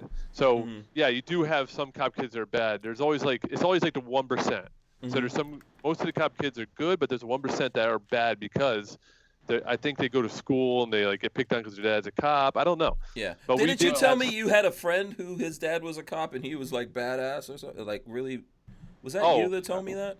I have. We had one of our guys. His kids weren't that great. We worked with, and we dealt with them a lot. Oh. So eventually we're that affected his career a little bit. Oh, okay. Yeah. Oh, so that's another thing to think about, right? If your parents are police officers and you're getting in trouble all the time, that goes into their file, huh? and I'm a good guy. If my kids be a shitbag, I'm gonna correct that from the beginning. That's all starting early. Again, you form your personalities kind of. It takes drastic things to change your personality. So if you raise your kids right, hopefully they'll veer off a little bit, but they'll come back on path. Yeah. So that's what Walter always says. I agree with him. That goes across the board in society. Yeah. Teach your kids how to be respectful. Damn it. You have to have a good base. If you don't have that base, then you're just gonna get worse. Yeah. So your job to give that good lead base. by example. Also. Yep. I'll say from personal experience. Sometimes having not me. My father wasn't a policeman by any means, but I'm married to somebody whose father was a longtime policeman, and they got the kids out of some trouble. Oh, yeah. Tickets and things like that went away, and Well, if I knew Hank and I pulled him over, you think I'm giving Hank a ticket? Come on now. Come on, Hank. Might do it just for extra credit. Yeah. Stick a picture. This is me writing Hank Stranger ticket right here. I'll frame it. And I guess you do get some of those guys that get hard on about giving some sports guy a ticket or something like that. I wouldn't. That's not me. If you're respectful to me and you're honest, I probably won't even give you a ticket. I don't write that many tickets anymore. Yeah. I give out mostly written warnings because Connecticut hyped up the ticket prices so much. Unless it's if you're almost caused an accident or you're cutting in and out of traffic and you're going to cause an accident, then there's a ticket. But if you're driving home and everybody's going the same speed, I'm not going to. Yeah. So is there what's it called, Walter? Is a ticket? Where what is that thing where they have to give out a certain amount of tickets? Or quotas. Yeah. So are quotas a thing or not? Oh no. If they want you to work, right? So if I imagine I was a traffic car and my job is to do traffic tickets, and I'm out there not doing anything, they're gonna be like, "What are you doing?" There's someone out there running a red light and causing accidents and stuff, but they cannot tell you what to give out. They can't. I can give a verbal, a written warning. It means the same thing as a verbal kind of. Or a fraction. So they can't really tell me what the right, and they don't ever say, Wagner, you need 10 tickets this month. No, they can't say that. Okay. I'm sure maybe the bigger cities, I don't know. But I know in the two PDs I worked at, they can't knock you for not writing tickets. Oh, okay. Are the parking people cops, or do we not have to respect them? Okay, so we don't have to respect the people giving us parking tickets. I respect everybody. No, they respect you back. Here's the reason why I'm asking. I used to see my dad go after, in New York, it was a lot of women, not all the time, obviously, but it was a lot of women. I would see my father just go after, you know why you give me this ticket? You're ugly. Yeah, he was It's New York, man. I was like, what are you doing? This is not going to help. But once again, also in New York, you can't talk your way out of those things once they start. Yeah. No. That's parking tickets are a way to make money. Yeah. Kermit Loves Bacon has this question. Walter, I don't know if you have any. He says, ask JP what he thinks about the governor pushing to bus people who use out-of-state plate and live in Connecticut. Oh, okay. Yeah. So like, that's a good one. if I live in Florida, How do they know? I had to live in Florida more than I would live in Connecticut. So if I'm just going down to the summer to Florida, I would need a Connecticut plate. So, but if I was only staying in Connecticut for the summer, then I can have a Florida plate. But and then when you get here, you're supposed to. What they're doing is avoiding taxes. So in Connecticut, if you have a Connecticut registration, you're paying taxes on your car every year. It's like this is pre-76 shit here. Yeah, like we're crazy, paying taxes on everything. Yeah. So that's why a lot of people are trying to get out of Connecticut. Let's be honest about that. Connecticut's gotten outrageous. I'm sure there's a lot of Vermont tags in Connecticut too. There is a lot of Vermont tags. I have a Vermont tag on a Florida. Well, anyway. All right. Get him, JP. That's my jurisdiction. Yeah. But it's not to avoid. I would be more than happy to pay the people in Florida the money. Yeah, no Florida's problem. not so bad when it comes to it. It's Florida has a hard-on for Humvees, the military surplus ones, for some reason, and they make it really difficult. And military vehicles, lazily, some of these people in Tallahassee they're empowered bureaucrats, I think. So you know what? Two can play the game. I just get a Vermont tag. Boom. See ya. Yep. Yeah. And you know what's funny about Vermont though? Is like, and they love the money. They love the money because all the New Yorkers are moving to Vermont too. So Vermont was kind of like a conservative state for a little bit, and then all of a sudden, all the New Yorkers moved in and made it so far left. It's ridiculous. Yeah. But so how are you guys gonna know in Connecticut if someone is because? First of all, it's not as easy as it used to be in Florida to get Florida plates and all that because I know they're checking. Like when I moved to Florida, they say, hey, we'll run checks and see whether or not you own property in New York or Connecticut, New Jersey or something like that. That's what they do. Yeah, DMV does it. So like we had a girl last night with a suspended license indefinitely out of Florida. So when we ran her, we also run in Connecticut to see if she has a Connecticut license and if it's suspended in Connecticut. So what we had to do with her, we gave her a infraction, like a ticket for operating without a license. But if she was suspended in Connecticut, then she would get a misdemeanor summons for suspension. But they all talk. All the DMVs talk. So they know like everything. So if you don't pay a different ticket, system now. Yeah, if I'm in Connecticut resident and I run red light and get a ticket in Florida and I don't pay that, they're going to suspend my license in Connecticut, or they'll put out like, they have these warrants for people who don't pay parking tickets now. So you get pulled over, you get arrested, and you got to pay $80 to get out, Oh, okay. So if you're from Florida and you go to New York City or Connecticut, let's say, and you get a bunch of parking tickets, you can't just tear those up. You got to pay those? Parking difference. I don't know about parking tickets, but I know about moving violations. Moving violations, you got to take care of that. New York will do to you is they'll write a warrant for you. So next time you get pulled over in New York, they'll be like, oh, you have all these unpaid parking tickets. And pinch you. Oh, okay. Yeah. So bring cash with you so you can get out. Yeah, you don't want to do that. No, that's I lived there so long. That was my nightmare. Were you going to ask a question, Walter? No, I'm just listening. Yeah. Brian Quick says, what's up with motorcycle cops?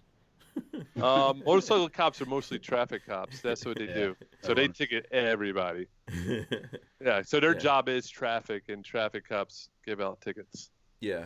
No. JAC says, I have a question. Have you seen the new magnetic dart used for high-speed chases to GPS tracking so the speed chase can be called off and track the car? Yeah, I didn't see it. I saw some other things about like stuff like that, but I think it's pretty cool. I mean, because now we can't even, like, unless it's a violent crime that person's going to hurt more people, we can't even chase. So if Hank Strange comes up on a turnpike with his Charger, or what do you have, a Challenger? No, I've got an Audi nowadays. Oh, yeah, your Audi, yeah. Going ripping up, and I'm like, go to light you up, and you take off on me. If it's a moving violation, I can't even chase you anymore. Oh no, you're out. So, but I have your plate. They're going to get you. Yeah, they're going to get you. Yeah. So what's the point of running now? There's like too many things to track you down. Because Hank was smart enough to find a license plate from another Audi that looked like his, and he puts it on his car. So now he's driving around doing all these crimes, and then when we run it, like, that's an Audi, it matches, but unless you report it stolen, we don't know at that moment. But then once it gets a report stolen, we light you up, the kids just take off. So you got all these juveniles going around stealing cars, and they know our rules of engagement, and they just take off. And we can't chase them. Wow. Yeah. It's sad. Like, so if I was standing there and someone jumped in your car and took off in Connecticut, and I'm like, Hank's like, yo, Wags, do something. I'm like, yeah, I could write a report for you, bud. I can't chase him because it's property. So they're saying if that guy goes out in a high-speed pursuit and hurts kills someone. a family, Yeah. why over a car? Like, that's what it was. So there's a lot of rules of pursuits now. Yeah. Do you guys have helicopters and all that like we see in LA? Got the helicopter No, thing state going? police have a helicopter, but they never use it. Oh, okay. You know? Okay. But we have the hotline. So, like, if you take off on us, our dispatch can put out everything, your plate, everything, go through. It's actually can go to every town or city in Connecticut. So all the dispatchers can talk to each other. Oh, okay. So I'll be like, hey, he's heading into Berlin, Connecticut. I'll be like, hey, let Berlin know there's a car coming, high rate of speed, and I'll tell them what I know. So if they could, so. Yeah. Let me do a quick switch here to some news. I know we got like 15 minutes here. So I'm going to throw this up here on the screen. It looks like the folks over at AmmoLand have done an article on the Hank Strange situation. This article, it says Hank Strange deplatformed and censored by Facebook. And it's by Treadlaw. And it shows, this is a post that we threw up, by the way, when Facebook pulled us down. We're still down, can't get everything back up. And then I don't know if you guys, you know, obviously the thanks to these guys for writing the article and everything. They talk about what's going on here. They've got a quote for me. Here's the quote from Hank Strange. Zuckerberg talked about moving Facebook backwards towards freedom. Strange told AmmoLand by phone, "This doesn't look like freedom to me." I said it just like that in a very sexy way, by the way. I like it. Yeah. I read that article. You did? Oh, okay, cool. Yeah. Thanks. I appreciate that. So I don't know if you like on it too. Oh, okay, awesome. So did you guys see the thing that happened like this morning? I woke up to a bunch of emails. Let me see if I could I got these here on my phone. I'm going to throw this up here so you guys could see this. Basically, I woke up to a bunch of emails here. Talking about, here we go. So this was basically saying Epidemic Sound claimed your video. Epidemic Sound claimed your video. So I got one at 534, 533, 531. Another one at 531, 529, 529, 529, 527. I got a bunch of those, and when you open them up, there's this message that says, Epidemic Sound claimed your video. Facebook is committed to protecting everyone's intellectual property. So we're letting you know that your video contains material you may not have the rights to. Epidemic Sound applied attribution, what is this? Attribution, I guess, to your video because it contains music, audio, or video that belongs to them, blah, blah, blah. So there were a bunch of these coming through. I don't even have my Facebook page. So like Epic, I just started using it. I started making some drone videos and just something different. I like dabbling and everything. So I did it under JP Blue Wave Society, but on YouTube. I used their music and their sounds of trains and other things. I did a gun video with no gun noise. But I think if you're gonna monetize it, then they have rights to it. So you have to buy like a license on Epic or Epidemic.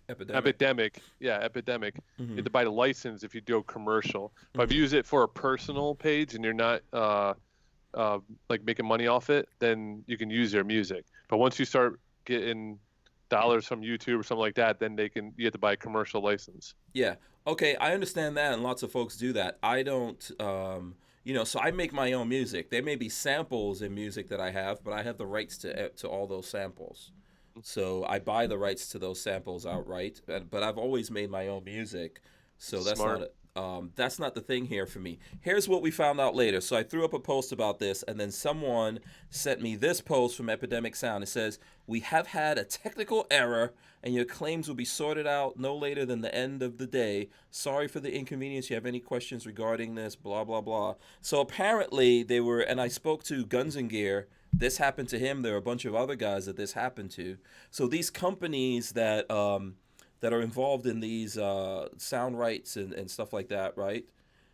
This is basically how they go around making their money, making claims against everyone. And they have a system set up for this. And it seems to me like the system's on a hair trigger.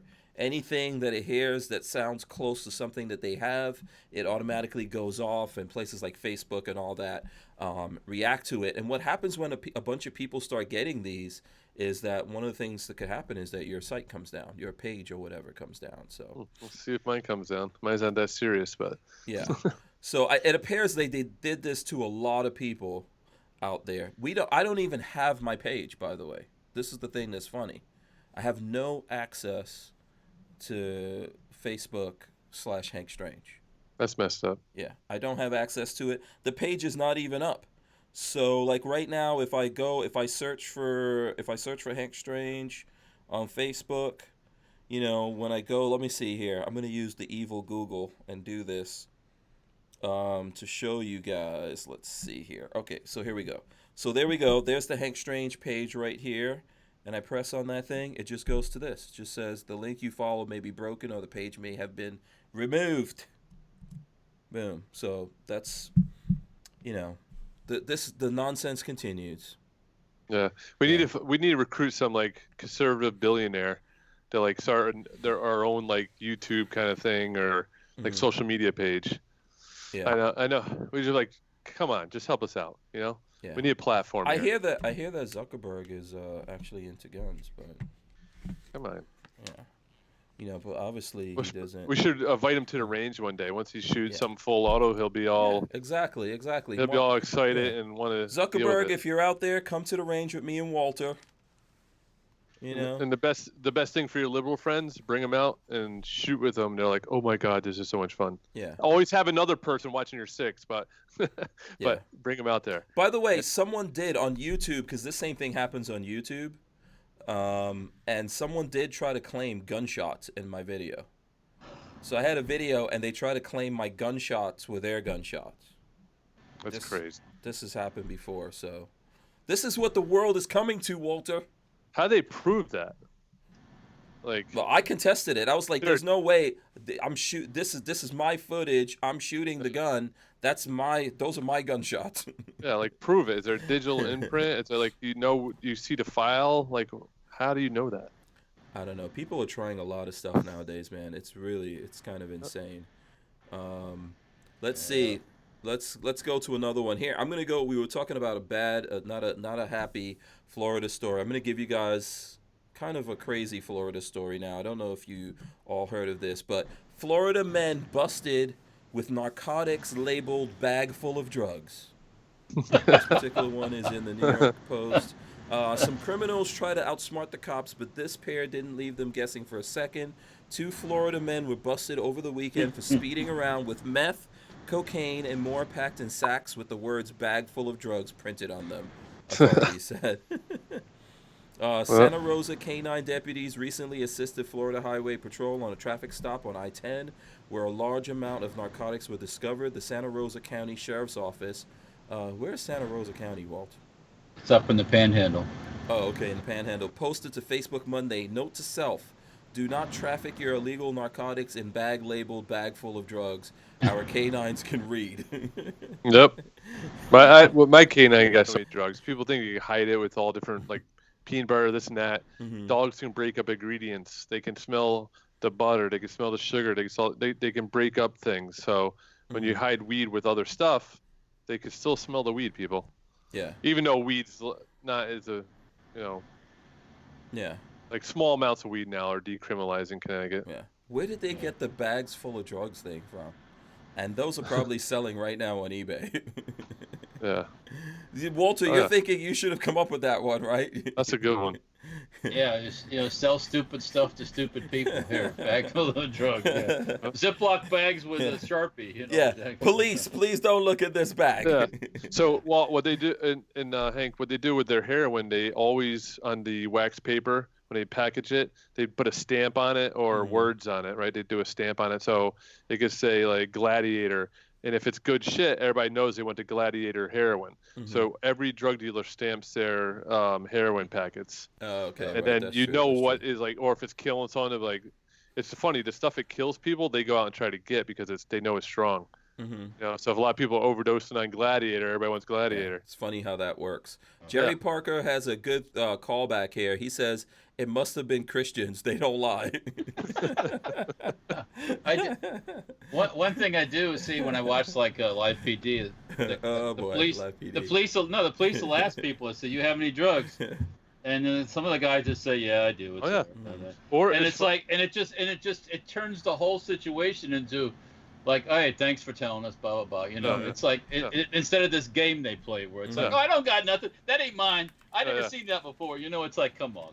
We have people deny, so in Connecticut, if you get pulled over and there's a bunch of drugs in the car, if no one admits, everybody gets arrested. Oh, so really? I tell people, I pull them side by side, one by one. I'm like, listen, you don't want to admit it. Everybody's going to jail. Oh, like, the separation. And then next thing they're rolling in their boy, like, that's his, Yeah, that's his, man. Well, you see that on that show sometimes, that people go, all right, it's mine. The driver says, okay, it's mine. And the other people, the passengers walk. Yeah, the passenger's like, yo, don't get me arrested. And they start yelling at each other on the side of the road. Yeah. Well, you shouldn't let people come into your... Well, not that you can control that.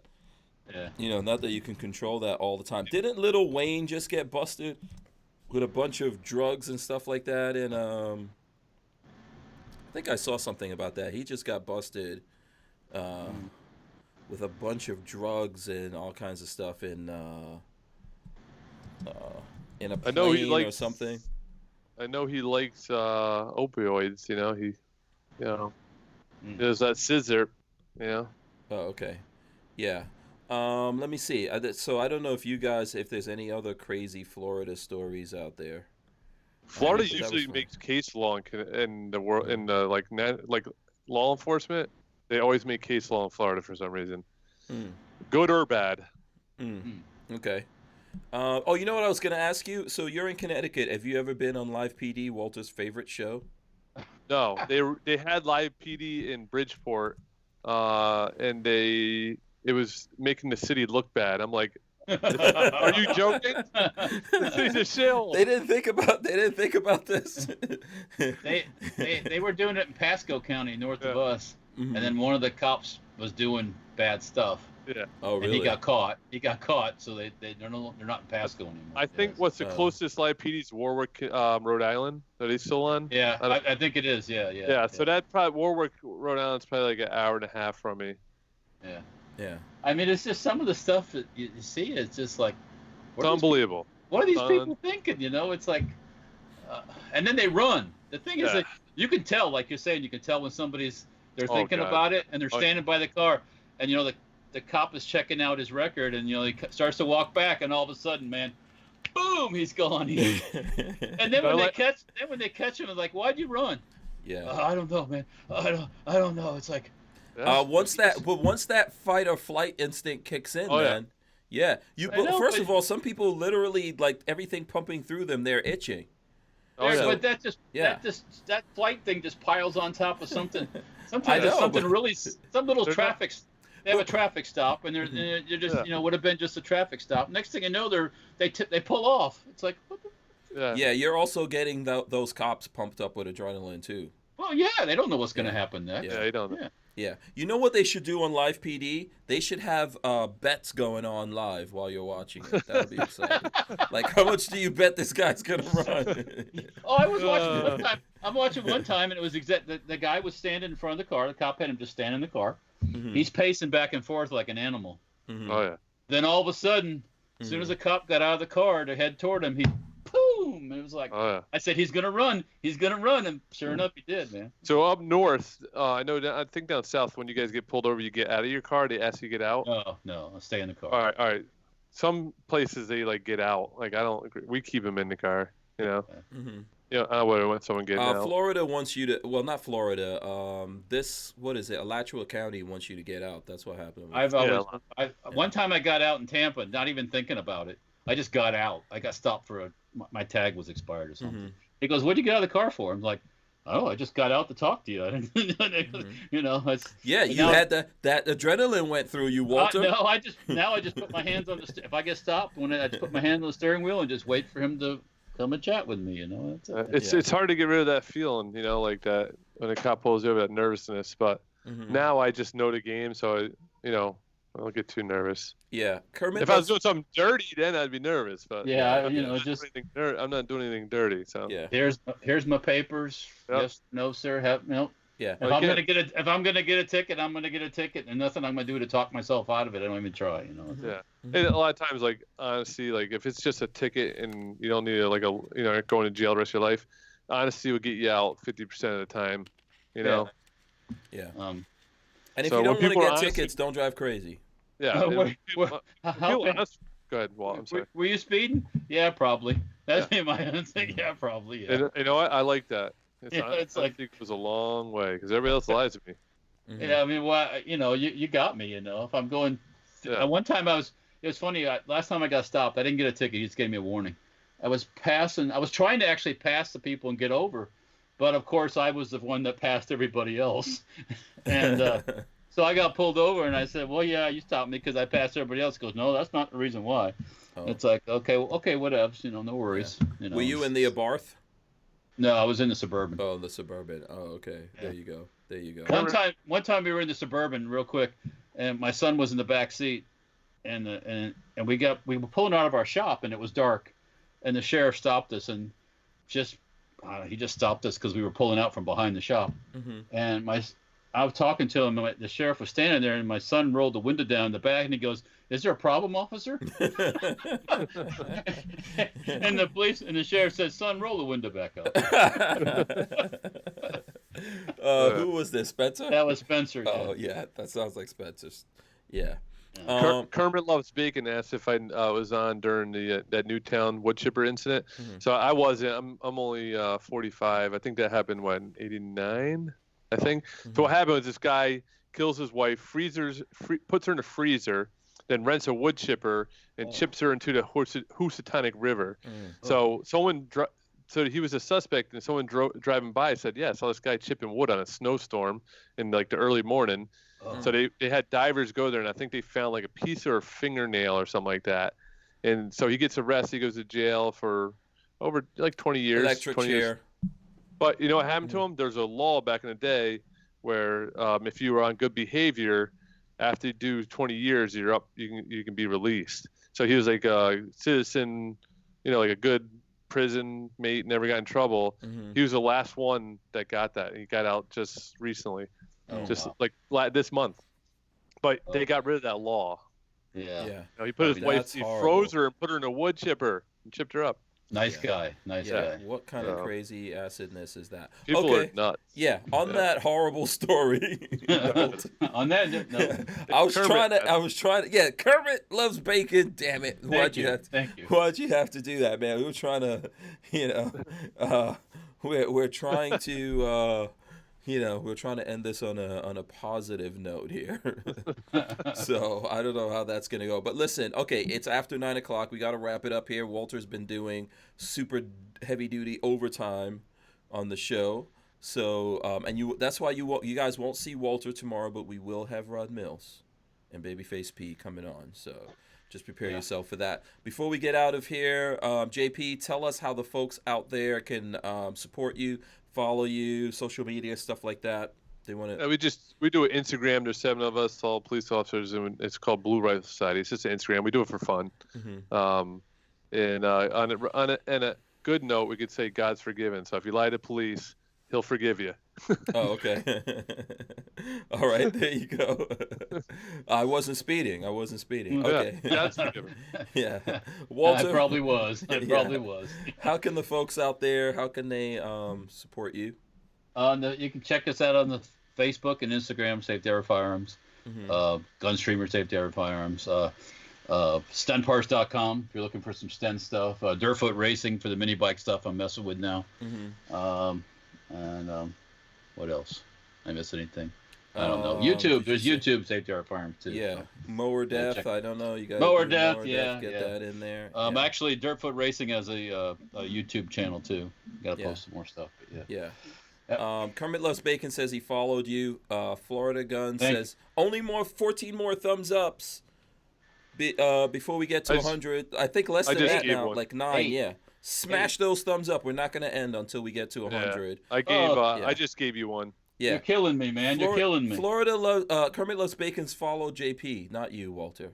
Oh, okay. Maybe All right. Well, he's okay. Maybe we can get. Thank you for the follow. If he has. Again, I do it for fun.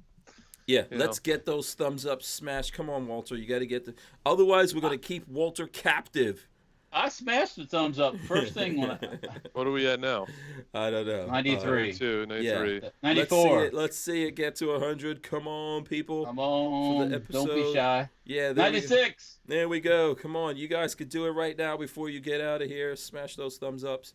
It's always great when you come on, JP. I know that, not everyone is immediately appreciative, but I think it's good to have you on. I know you're a pro Second Amendment guy. You're also a police officer serving out there in Connecticut, man.